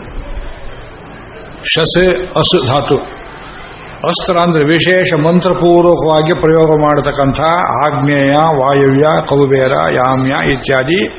ಇವತ್ತು ಕ್ಷಿಪಣಿ ಅಂತ ಹೇಳ್ತೇವೆ ನೋಡಿ, ಕ್ಷಿಪಣಿಗಳು ಅದು ಅಸ್ತ್ರಗಳು. ಶಸ್ತ್ರ ಅಂದರೆ ಕತ್ತಿ, ಗುರಾಣಿ ಇಂಥ ಆಯುಧಗಳು ಸಾಮಾನ್ಯವಾದವು. ಶಸ್ತ್ರ ಪ್ರಯೋಗ ಮಾಡುವುದೇ ಇವು. ಶಸ್ತ್ರಚಿಕಿತ್ಸೆ ಇವರು ಆಸ್ಪತ್ರೆಯಲ್ಲಿ ಅಸ್ತ್ರ ಪ್ರಯೋಗ ಯಾರು ಮಾಡುವುದಿಲ್ಲ ನಮ್ಮ ಮೇಲೆ. ಆಸ್ಪತ್ರೆಯಲ್ಲಿ ಹೊಟ್ಟೆ ಸೀಳ್ತಾರೆ, ಚಾಕು, ಕತ್ರಿ, ಬ್ಲೇಡು ಈರು ಇಟ್ಕೊಂಡು ಒಂದೊಂದ್ಸಲ ಹೊಟ್ಟೆಯಲ್ಲೇ ಇಟ್ಟು ಅದನ್ನು ಮುಚ್ಚುವುದು ಉಂಟು. ಇದು ಬೇರೆ ವಿಷಯ. ಇದು ಶಸ್ತ್ರ ಪ್ರಯೋಗ. ಅಸ್ತ್ರ ಪ್ರಯೋಗ ಎಷ್ಟು ಕಡೆ ಬರುತ್ತೆ ನೋಡಿ ರಾಮಾಯಣದಲ್ಲಿ. ವಾಯುವ್ಯಾಸ್ತ್ರ ಅಂತೇವೆ, ಜಗತ್ತನ್ನೇ ಬಿರುಗಾಳಿಯಿಂದ ತೂರಿಸಿ ಬಿಡುವುದು. ಪರ್ಜನ್ಯಾಸ್ತ್ರ ಅಶೋಷ್ಯವಾಗಿ ಮಳೆ ಬೀಳುವುದು, ಆಗ್ನೇಯಾಸ್ತ್ರ. ಇವತ್ತೇನು ಈ atom bomb, mega bomb, hydrogen bomb ಹೇಳ್ತೀರಿ, ಇದರ ಹಿಂದಿನ ರೂಪಾಂತರ ಹೊಂದಿರಬೇಕು. ಇವೆಲ್ಲ ಇತ್ತು ನಮ್ಮಲ್ಲಿ ಎನ್ನುವುದಕ್ಕೆ ಪ್ರಮಾಣಗಳನ್ನು ಕೊಡಬಹುದು. ಅದೆಲ್ಲ ವಿಷಯಾಂತರವಾಗುತ್ತೆ. ಮತ್ತು ಕೈಯಲ್ಲಿದ್ದ ಶಸ್ತ್ರಗಳು ಮಂತ್ರ ನೆನೆಸಿಕೊಂಡ ಕೂಡಲೇ ಪ್ರತ್ಯಕ್ಷವಾಗುತ್ತಿದ್ವು. ವಿಶ್ವಾಮಿತ್ರ ಕೈಯಲ್ಲಿ ಅದೆಲ್ಲವನ್ನೂ ರಾಮನಿಗೆ ಉಪದೇಶ ಮಾಡಿದ್ದಾರೆ, ಫಾರ್ಮುಲಾ ಹೇಳಿಕೊಟ್ಟಿದ್ದಾರೆ. ದಂಡಚಕ್ರ, ಕಾಲಚಕ್ರ, ವಿಷ್ಣು ಚಕ್ರ, ಶೈವ, ಸೌರ, ಐಶೀಕ, ಮೋದಕಿ, ಶಿಖರಿ ಮುಂತಾದ ನಾನಾ ಅಸ್ತ್ರಶಸ್ತ್ರಗಳನ್ನು ಎಲ್ಲ ಉಪದೇಶ ಮಾಡಿದರು. ಬಹಳ ಹೊತ್ತು ಹಿಡಿಯಿತು. ಅಸ್ತ್ರದೇವತೆಗಳೆಲ್ಲ ರಾಮನಿಗೆ ಪ್ರದಕ್ಷಿಣೆ ಮಾಡಿದವು, ನಮಸ್ಕಾರ ಮಾಡಿದವು. ಪ್ರಭು ನಮಗೇನಪ್ಪಣೆ ಅಂತ ಕೇಳಿದಾಗಿ ಒಂದೇ ಮಾತನ್ನು ಹೇಳಿದ ರಾಮಚಂದ್ರ, ಈಗ ನನಗೆ ಸದ್ಯದಲ್ಲಿ ನಿಮ್ಮ ಉಪಯೋಗ ಇಲ್ಲ. ನೀವೆಲ್ಲರೂ ನನ್ನ ಶರೀರದಲ್ಲಿ ಮಾನಸಾಹ ಕಾರ್ಯಕಾಲೇಶು ಸಾಹಾಯ್ಯಂ ಮೇ ಕರಿಷ್ಯಥ. ನನ್ನಲ್ಲಿ ಅಂತರ್ಧಾನ ಆಗಿಬಿಡಿ, ಮನಸ್ಸಲ್ಲಿ ಭದ್ರವಾಗಿ ಕೂತ್ಕೊಳ್ಳಿ. ನಾನು ನೆನೆಕೊಂಡಾಗ ನನಗಿಂಥ ಅಸ್ತ್ರ ಬೇಕು, ಐಶಿಕಾಸ್ತ್ರ ಬೇಕು ಅಂದರೆ ನನ್ನ ಸ್ಮೃತಿಯಲ್ಲಿ ಬಂದು ಬಿಡಿ. ನಾ ಕೇಳಿದಾಗ ನೀವು ಕೈಯಲ್ಲಿ ಆ ರೂಪವನ್ನು ತಳೆಯಬೇಕು ಅಂತ ಹೇಳಿದ್ರಿಂದಲೇ ಮುಂದೆ ಕಾಕಾಸುರನನ್ನು ಅಟ್ಟಿಸಿಕೊಂಡು ಹೋಗುವುದಕ್ಕೆ ತಲೆದಿಂಬಿನಲ್ಲಿದ್ದಂಥ ಒಂದು ಹುಲ್ಲು ಕಡ್ಡಿಯನ್ನು ತೆಗೆದು ಐಶಿಕಾಸ್ತ್ರವನ್ನಾಗಿ ಮಾಡಿ ರಾಮಚಂದ್ರ ಪ್ರಯೋಗ ಮಾಡ್ತಾನೆ. ಈ ಕ್ಷಿಪಣಿ ಇವತ್ತು ನಾವು ಬಿಡುವುದಕ್ಕೆ ಇದು ಒಂದು ದಿಕ್ಕಿನಲ್ಲಿ ಬಿಟ್ಟರೆ ಅಲ್ಲೇ ಹೋಗುತ್ತೆ. ಅದು ರಾಮಚಂದ್ರನ ಕೈಯಲ್ಲಿದ್ದ ಅಸ್ತ್ರಗಳಿಗೆ ಯಾವ ದಿಕ್ಕಿನಲ್ಲಿ ಬೇಕಾದ್ರೂ ಹೋಗೋ ಶಕ್ತಿ ಇತ್ತು. ಪರಮಾಶ್ಚರ್ಯವಾದ ವಿದ್ಯೆ. ರಾವಣನಿಗೆ ಭಯವಾಗುತ್ತೆ. 14,000 ರಾಕ್ಷಸರು ಕಂಟೋನ್ಮೆಂಟ್ ಇಟ್ಟಿದ್ನಲ್ಲ, ಹೋಗಿಬಿಟ್ರೆ ಎಷ್ಟು ಜನ ರಾಮನ ಕೈಯಿಂದ. ಆಯುಧಂ ಕಿಂಚ ರಾಮಸ್ಯ, ರಾಮನ ಕೈಯಿಂದ ಆಯುಧ ಯಾವುದು? ಅಕಂಪನ ಕೇಳ್ತಾನೆ. ಅಕಂಪನ ಹೇಳ್ದ, ನಾನೇನು ನೋಡಿದ್ದೆ ಸ್ವಾಮಿ, ಮರದ ಹಿಂದೆ ಒಂದು ಸ್ತ್ರೀ ವೇಷದಲ್ಲಿ ಸೀರೆ ಉಟ್ಕೊಂಡು ನಿಂತಿದ್ದೆ ನಾನು ಅಂತ ನನ್ನ ಕೊಲ್ಲದೆ ಬಿಟ್ಟಿದ್ದಾನವನು. ರಾಮನ ಕೈಯಲ್ಲಿದ್ದಿದ್ದು ಬಾಣನೋ ಹಾವೋ ಏನು ಗೊತ್ತಾಗಿಲ್ಲ. ಬಿಟ್ಟ ಕೂಡಲೇ ಬುಸುಗುಟ್ಟುತ್ತಾ ಹಾವಿನಂತೆ ಶತ್ರುಗಳು ಯಾವ ದಿಕ್ಕಿಗೆ ಓಡಿದರೆ ಅಟ್ಟಿಸಿಕೊಂಡು ಹೋಗಿ ಭಕ್ಷಯಂತೆ ಸ್ಮ ರಾಕ್ಷಸಾನ್ ತಿಂದು ಹಾಕಿಬಿಡ್ತಿದ್ದು ಅಂತ ವರ್ಣನೆ ಮಾಡ್ತಾರೆ. ರಾವಣನಿಗೂ ಅಸ್ತ್ರಶಸ್ತ್ರಗಳ ಪ್ರಯೋಗ ವಿದ್ಯೆ ಗೊತ್ತಿತ್ತು. ಆದರೆ ರಾಮಚಂದ್ರ ಅರ್ಧಾಧಿಕ ಮುಹೂರ್ತದಲ್ಲಿ ಜನಸ್ಥಾನ ಹಾಳು ಮಾಡಿದ ಅಂದರೆ ಇದು ಯಾವುದಿರಬಹುದು ಅಂತ ಅವನಿಗೂ ಭಯವಾಗುವಂತಹ ದಿವ್ಯಾಸ್ತ್ರಗಳನ್ನೆಲ್ಲ ವಿಶ್ವಾಮಿತ್ರರು ಉಪದೇಶ ಮಾಡಿಕೊಟ್ಟರು. ಇಲ್ಲೆಲ್ಲ ಕೇಳಬಹುದು ಭಗವಂತನಿಗೆ ಯಾತಕ ಅಸ್ತ್ರಶಸ್ತ್ರಗಳು. ದೇವಸ್ಥಾನದಲ್ಲಿ ನೋಡಿದ್ರೆ ಎಲ್ಲ ದೇವತೆಗಳ ಕೈಯಲ್ಲಿ, ಅದು ಮಹಿಷಾಸುರ ಮರ್ದಿನಿ ಕೈಯಲ್ಲಿ ಎಷ್ಟೊಂದು ಆಯುಧಗಳು, ಅವಳಿಗೂ ಭಯವೇ ಅಂತ ಕೇಳಬಹುದು. ಭಯ ಇದ್ದ ಪಕ್ಷದಲ್ಲಿ ನಾವು ಬೀಗ ಹಾಕಿ ಎಲ್ಲ ಮಾಡ್ತೇವೆ. ಅದು ಆತ್ಮರಕ್ಷಣೆಗಲ್ಲ, ಲೋಕಕ್ಕೆ ಕ್ಷೇಮಂಕರವಾದ ಆಯುಧಗಳು. ಬಂದ ಭಕ್ತರಿಗೆ ನೋಡು ಕೈಯಲ್ಲಿ ಆಯುಧ ಹಿಡಿದಿದ್ದೇನೆ, ಹೆದರಬೇಡ, ಶರಣಾಗತಿ ಮಾಡು, ನಿನ್ನ ರಕ್ಷಿಸ್ತೇನೆ ಅಂತ ತೋರಿಸೋದಕ್ಕೆ ಮಹಿಷಾಸುರ ಮರ್ದಿನಿಯಾಗಲಿ, ಪರಮಶಿವನಾಗಲಿ, ಅಥವಾ ಸುಬ್ರಹ್ಮಣ್ಯ ಸ್ವಾಮಿಯಾಗಲಿ, ರಾಮನಾಗಲಿ, ಕೃಷ್ಣನಾಗಲಿ, ನಮ್ಮ ದೇವತೆಗಳೆಲ್ಲ ಆಯುಧವನ್ನು ಹಿಡಿದಿರ್ತಾರೆ. ಅದಕ್ಕೆಲ್ಲ ದೊಡ್ಡ ತತ್ವ ಅದು. ಅದಾದ ನಂತರ ಮುಂದಕ್ಕೆ ಪ್ರಯಾಣ ಮಾಡ್ತಾ ಬಂದರು. ಈಗ ಅಯೋಧ್ಯೆಯನ್ನು ಬಿಟ್ಟು ಸ್ವಲ್ಪ ದೂರಕ್ಕೆ ಬಂದಿದ್ದಾರೆ. ಅಲ್ಲಿ ಒಂದು ಒಂಟಿ ಆಶ್ರಮ, ಅದು ಸಿದ್ಧಾಶ್ರಮ ಎಂಬುದಾಗಿ ಪ್ರಸಿದ್ಧವಾದದ್ದು. ಈ ಜಾಗದಲ್ಲಿ ಹಿಂದೆ ಕಶ್ಯಪ ಮತ್ತು ಅದಿತಿಯರು ತಪಸ್ಸನ್ನು ಮಾಡಿ, ಪಯೋವ್ರತವನ್ನು ಮಾಡಿ, ಭಗವಂತನನ್ನ ವಾಮನಾವತಾರದಲ್ಲಿ ಪಡೆದಿದ್ದ ಜಾಗ, ವಾಮನಾವತಾರವಾದ ಜಾಗ ಸಿದ್ಧಾಶ್ರಮ. ಯಾತಕ್ಕೆ ಸಿದ್ಧ? ತಪಸ್ಸು ಸಿದ್ಧವಾಯಿತು, ಅವತಾರ ಸಿದ್ಧವಾಯಿತು, ಲೋಕಕ್ಷೇಮ ಸಿದ್ಧವಾಯಿತು, ಬಲಿಚಕ್ರವರ್ತಿ ನಿಗ್ರಹೀತನಾದ ಅಂಥ ವರವನ್ನು ಕೊಡ್ತಕ್ಕ ಆಶ್ರಮ. ಅಲ್ಲಿಗೆ ಬಂದರು. ಬಾಲಕರನ್ನು ಒಂದು ಕಡೆ ಬಿಟ್ಟರು. ವಿಶ್ವಾಮಿತ್ರರು ಸ್ನಾನ ಮಾಡಿದರು. ನಾರ್ಮಡಿ ಉಟ್ಕೊಂಡು ಪ್ರಾಣಾಯಾಮಕ್ಕೆ ಕೂತು ಬಿಟ್ರು.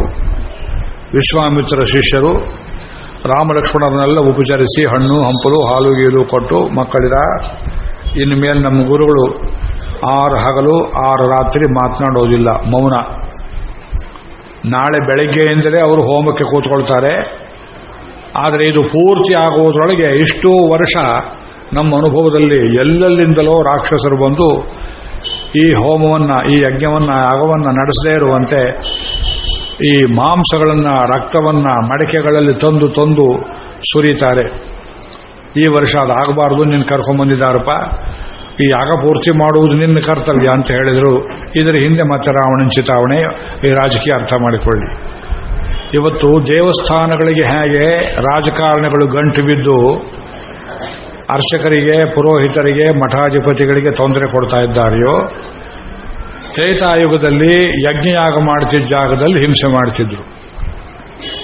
ಇದು ನಾನೊಂದು ಪುಸ್ತಕ ಬರೆದಿದ್ದೇನೆ ಇಂಗ್ಲಿಷ್ನಲ್ಲಿ, Hindu society and the dynamics of spiritual evolution, some challenges.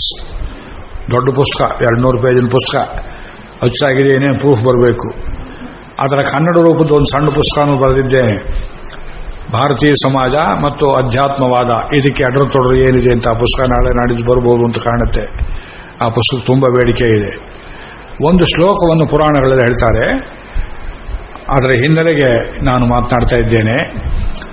ಒಂದು ಸಮಾಜ ಅದು ಶಾಶ್ವತವಾಗಿ ಉಳಿಯಬೇಕಾದ್ರೆ, ವ್ಯವಸ್ಥೆ ಚೆನ್ನಾಗಿರಬೇಕಾದ್ರೆ, ಗಟ್ಟಿಮುಟ್ಟಾಗಿರಬೇಕಾದ್ರೆ ಅದರಲ್ಲಿ ಅಧ್ಯಾತ್ಮ ಬಲ ಸಮೃದ್ಧಿಯಿಂದ ಇರಬೇಕು. ಇದು ನಮ್ಮ ಗ್ರಹಿಕೆ. ಭಾರತೀಯರ ತಿಳುವಳಿಕೆ ಹೇಳುತ್ತೆ, ಒಂದು ರಾಷ್ಟ್ರ ಸಮೃದ್ಧಿಯಾಗೋದು ಮಿಲಿಟರಿ ಬಲದಿಂದ ಅಲ್ಲ, ಹಣದ ಬಲದಿಂದ ಅಲ್ಲ, ಕುಸ್ತಿ ಗರಡಿ ಮಾಡ್ತಕ್ಕ ಮನೆಗಳನ್ನು ಹೆಚ್ಚು ಮಾಡಿದ್ರಿಂದ ಅಲ್ಲ. ಅದು ಬಲಿಷ್ಠವಾಗುವುದು ಧರ್ಮದ ಬಲದಿಂದ, ಧಾರ್ಮಿಕರ ಬಲದಿಂದ, ಋಷಿಮುನಿಗಳ ಬಲದಿಂದ. ಅರವಿಂದರು ಬರೆದಿದ್ದಾರೆ ಫೌಂಡೇಶನ್ಸ್ ಆಫ್ ಇಂಡಿಯನ್ ಕಲ್ಚರ್, ಅದ್ಭುತವಾದ ಗ್ರಂಥ. ಅದರಲ್ಲಿ ಹೇಳಿದರು, ಭಾರತೀಯ ಸಮಾಜ ಇದು ವಿಕಾಸವನ್ನು ಹೊಂದುವುದಕ್ಕೆ ನಾವು ಮಾಡಿಕೊಂಡ ಸಂಸ್ಥೆಗಳು ಯಾವುದು ಅಂದರೆ, ಪ್ರತಿಯೊಂದು ಶಾಸ್ತ್ರವನ್ನು ಬೆಳೆಸುವ ಋಷಿಗಳನ್ನು ನಾವು ಕೊಂಡುಕೊಂಡು. ಋಷೀಸ್ ಆರ್ ಅವರ್ ಇನ್ಸ್ಟಿಟ್ಯೂಷನ್ಸ್. ಆಯುರ್ವೇದ ಹೇಳಿ, ವಿಜ್ಞಾನ ಹೇಳಿ, ಧನುರ್ವಿದ್ಯೆ ಹೇಳಿ, ಗಾಂಧರ್ವ ವಿದ್ಯೆ ಹೇಳಿ, ಎಲ್ಲ ಋಷಿಗಳು. ಅಲ್ಲಿ ಮತಂಗರು, ಇಲ್ಲಿ ಮತ್ತೊಬ್ಬರು, ಪ್ರತಿಯೊಂದು ಶ್ಲೋಕ ರೂಪದಲ್ಲಿ ಮಾಡಿ ಋಷಿದೃಷ್ಟವಾದದ್ದು ನಮ್ಮ ಸಂಸ್ಥೆ. ಪಶ್ಚಿಮದವರಲ್ಲಿ ಋಷಿಗಳಿಲ್ಲ. ಉದಾಹರಣೆಗೆ ಐರೋಪ್ಯರಲ್ಲಿ ನೀವು ನೋಡಿದರೆ ಹಣ ವಹಿವಾಟು, ಬ್ಯಾಂಕುಗಳು, ಅವರು ಹಣದಿಂದ, ಮೋಸದಿಂದ, ವ್ಯಾಪಾರದಿಂದ ಬದುಕಬೇಕನ್ನೋರು. ಹೀಗಾಗಿ ಅವರಲ್ಲಿ 3 ಸಮಾಜಗಳು ಹಾಳಾದವು. ಗ್ರೀಕರದು, ರೋಮರದ್ದು, ಫ್ರೆಂಚ್ ರೆವಲ್ಯೂಷನ್, ಇತ್ಲಾಗೆ ರಷ್ಯನ್ ರೆವಲ್ಯೂಷನ್. ಅವರಿನ್ನೂ ಬುದ್ಧಿ ಕಲ್ತಿಲ್ಲ, ಪಾಠ ಕಲ್ತಿಲ್ಲ. ಅಧ್ಯಾತ್ಮದಿಂದಲೇ ರಾಷ್ಟ್ರ ಬಲಿಷ್ಠವಾಗಬೇಕು, ಅವರ ತಲೆಗೇ ಹೋಗುವುದಿಲ್ಲ. ನಾವು ಅದನ್ನೇ ಕೇಳ್ತೇವೆ. ನಮ್ಮಲ್ಲಿಯೂ ಇದಕ್ಕೆ ಪ್ರತಿಸ್ಪರ್ಧಿಗಳಿದ್ದರು. ಕೃತಯುಗದಲ್ಲಿ ಧ್ಯಾಯನ್ ಕೃತೆ, ಧ್ಯಾನ ಮಾಡ್ತಿದ್ರು. ಈ ಸ್ಪಿರಿಚುವಲಿಸಂ, ಅಧ್ಯಾತ್ಮವನ್ನು ಬೆಳೆಸುವುದಕ್ಕೆ ಕೃತಯುಗದಲ್ಲಿ ದೇವಸ್ಥಾನಗಳು ಅಷ್ಟೊಂದಿರಲಿಲ್ಲ, ಅಪರೂಪಕ್ಕೊಂದೆರಡು ಇದ್ದಿರಬಹುದು. ಆದರೆ ಮಹಾಮಹರ್ಷಿಗಳು ಕೂತಲ್ಲಿಯೇ ಭಗವಂತನನ್ನ ಹೃದಯದಲ್ಲಿ ಧ್ಯಾನ ಮಾಡ್ತಿದ್ರು. ನಿರ್ಗುಣೋಪಾಸನೆ, ಅವ್ಯಕ್ತೋಪಾಸನೆ. ಆಗಿನ ಕಾಲದ ರಾಕ್ಷಸರು ಏನು ಮಾಡಿದರು? ಆ ಋಷಿಗಳನ್ನೇ ತಿನ್ನುವುದಕ್ಕೆ ಆರಂಭ ಮಾಡಿದರು. ಯುಗ ಬದಲಾಯಿತು, ತ್ರೇತಾಯುಗ ಬಂತು. ಧ್ಯಾಯನ್ ಕೃತೆ, ಧ್ಯಾನ ಹೋಯಿತು. ಯಜನ್ ಯಜ್ಞೈ ತ್ರೇತಾಯಾಮ್, ತ್ರೇತಾಯುಗದಲ್ಲಿ ಯಜ್ಞಯಾಗಾದಿಗಳ ಇನ್ಸ್ಟಿಟ್ಯೂಷನ್ ಬಂತು. ದೊಡ್ಡ ದೊಡ್ಡ ಪ್ರಮಾಣದಲ್ಲಿ ಅಹೀನ, ಸತ್ರ ಮೊದಲಾದವು 12 ತಿಂಗಳು ದೊಡ್ಡದಾಗಿ ಮಾಡತಕ್ಕಂಥ ಯಾಗಗಳು. ಈ ರುದ್ರ, ಅತಿರುದ್ರ, ಈ ಚಂಡಿ ಹೋಮ, ಅತಿ ಚಂಡಿ ಮಾಡುವ ಹಾಗೆ. ಅದರ ಪಬ್ಲಿಕ್ ಇನ್ವಾಲ್ವ್ಮೆಂಟ್. ಒಂದು ಹೋಮ ಒಬ್ಬರು ಮಾಡಿದರೂ ಸಾರ್ವಜನಿಕರು ಅದರಲ್ಲಿ ತೊಡಗಬೇಕು. ಅದು ದಕ್ಷಿಣೆ ಕೊಡೋ ರೂಪದಲ್ಲಿ, ಅದಕ್ಕೆ ತುಪ್ಪ ಗಿಪ್ಪ ಅರ್ಪಿಸೋ ರೂಪದಲ್ಲಿ, ಸಂತರ್ಪಣೆ ರೂಪದಲ್ಲಿ, ಮತ್ತು ಅಲ್ಲಿ ಬಂದು ಜ್ಞಾನಜ್ಞ ಪ್ರಸಾರ ಮಾಡೋ ರೂಪದಲ್ಲಿ. ಯಜನ್ಯಜ್ಞಾಯ ಯಜ್ಞೈ ತ್ರೇತಾಯಾಮ್. ಅದಕ್ಕೆ ತೊಂದರೆ ಆಯಿತು ರಾವಣನಿಂದ. ದ್ವಾಪರೇ ಅರ್ಚಯನ್ನೇ, ಯಜ್ಞಭೂಮಿ ಜಾಗದಲ್ಲೆಲ್ಲ ಕೃಷ್ಣಾವತಾರ ಕಾಲದಲ್ಲಿ ದೊಡ್ಡ ದೊಡ್ಡ ಗುಡಿಗಳನ್ನು ಕಟ್ಟಿದರು. ಕೃಷ್ಣನ ಪೂರ್ವಜರಲ್ಲಿ ಒಬ್ಬ ಇದ್ದ, ಬಭ್ರು ಎಂಬುದಾಗಿ. ಅವನೊಬ್ಬನೇ 86,000 ವಾಸುದೇವ ದೇವಸ್ಥಾನಗಳನ್ನು ಭಾರತದಲ್ಲಿ ಕಟ್ಟಿದ. ಇದು ವಿಷ್ಣು ಪುರಾಣದಲ್ಲಿದೆ. ದೇವಸ್ಥಾನದ ಪೂಜೆ ಆಗಮ ಪದ್ಧತಿ ಶುರುವಾಯಿತು, ಪಾಂಚರಾತ್ರಾದಿಗಳು. ಆದರೆ ಕಲಿಯುಗದಲ್ಲಿ ದೇವಸ್ಥಾನಕ್ಕೂ ಉಳಿಗಾಲವಿಲ್ಲ. ಕಲಿಯುಗದಲ್ಲಿ ಧ್ಯಾನ ಮಾಡುವುದಕ್ಕೆ ನಿಮಗೆ ವೇಳೆ ಇಲ್ಲ. ಅದು ಹೇಳಿಕೊಡೋರಿಲ್ಲ. ಯಜ್ಞ ಮಾಡೋಣ ಅಂದರೆ ಇದೆಲ್ಲ ವೇಸ್ಟ್ ಅಂತಾರೆ. ದೇವಸ್ಥಾನ ಅಂದರೆ ಕಮ್ಯುನಿಸ್ಟರ್ ಕಾಟ. ಅದಕ್ಕೇನು ಮಾಡಬೇಕು? ಈ 3 ಯುಗದಲ್ಲಿ ಧ್ಯಾಯನ್ ಕೃತೆ ಯಜನ್ ಯಜ್ಞ ಶ್ರೇತಾಯಾಮ್ ದ್ವಾಪರೇ ಅರ್ಚಯನ್ ಯದಾಪ್ನೋತಿ ತದಾಪ್ನೋತಿ ಕಲವು ಸಂಕೀರ್ತ್ಯ ಕೇಶವಂ. ಕೀರ್ತನೆಯಿಂದಲೇ ಭಗವಂತನ ನಾವು ಒಲಿಸಿಕೊಳ್ಳಬಹುದು. ಇದಕ್ಕೆ ಹಣ ಇಲ್ಲ, ಕಾಸಿಲ್ಲ, ಮಠ ಇಲ್ಲ, ಶ್ರಮವಿಲ್ಲ.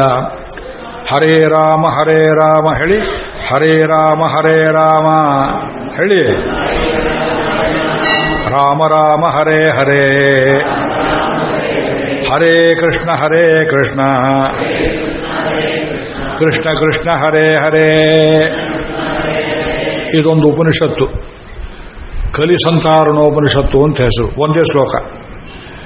ಇದನ್ನ ಇವರು ಇಸ್ಕಾನ್ನವರು ಇದನ್ನ ಮಂತ್ರ ಹಿಡ್ಕೊಂಡು ಪಶ್ಚಿಮದಲ್ಲೆಲ್ಲ ಮಹಾ ಹನುಮಂತರನ್ನ ಫೋರ್ಡ್ ಕಂಪನಿ ಅಂತ ಅವ್ರನ್ನೆಲ್ಲ ಬಗ್ಗಿಸಿ ಅವರಿಗೆಲ್ಲ ಶಿಕೆ ಉಂಟು ಮಾಡಿ ಯಜ್ಞೋಪೀತ ಹಾಕಿ ನಡುಬೀದಿಯಲ್ಲಿ ರಥ ಎಳೆಯುವಂತೆ ಮಾಡಿ ರಷ್ಯಾದಲ್ಲಿ ಚೈನಾದಲ್ಲಿ ಎಲ್ಲೆಲ್ಲಿ ಅವಕಾಶವಿಲ್ಲವೋ ಅಲ್ಲೆಲ್ಲ ಹರಿಕೀರ್ತನೆ ಮಾಡ್ತಾ ಕೂತಿದ್ದಾರೆ.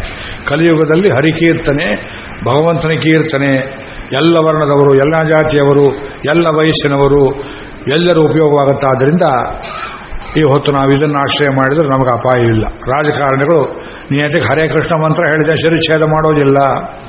ನಾವು ಏಕಾಂತದಲ್ಲಿ ಹೇಳ್ಬೋದು, 10 ಜನ ಇದ್ದರೂ ಮೈಕ್ರೋಫೋನಲ್ಲಿ ಹೇಳ್ಬೋದು, ಆ ಭಜನೆಯನ್ನು ಮಾಡಬಹುದು.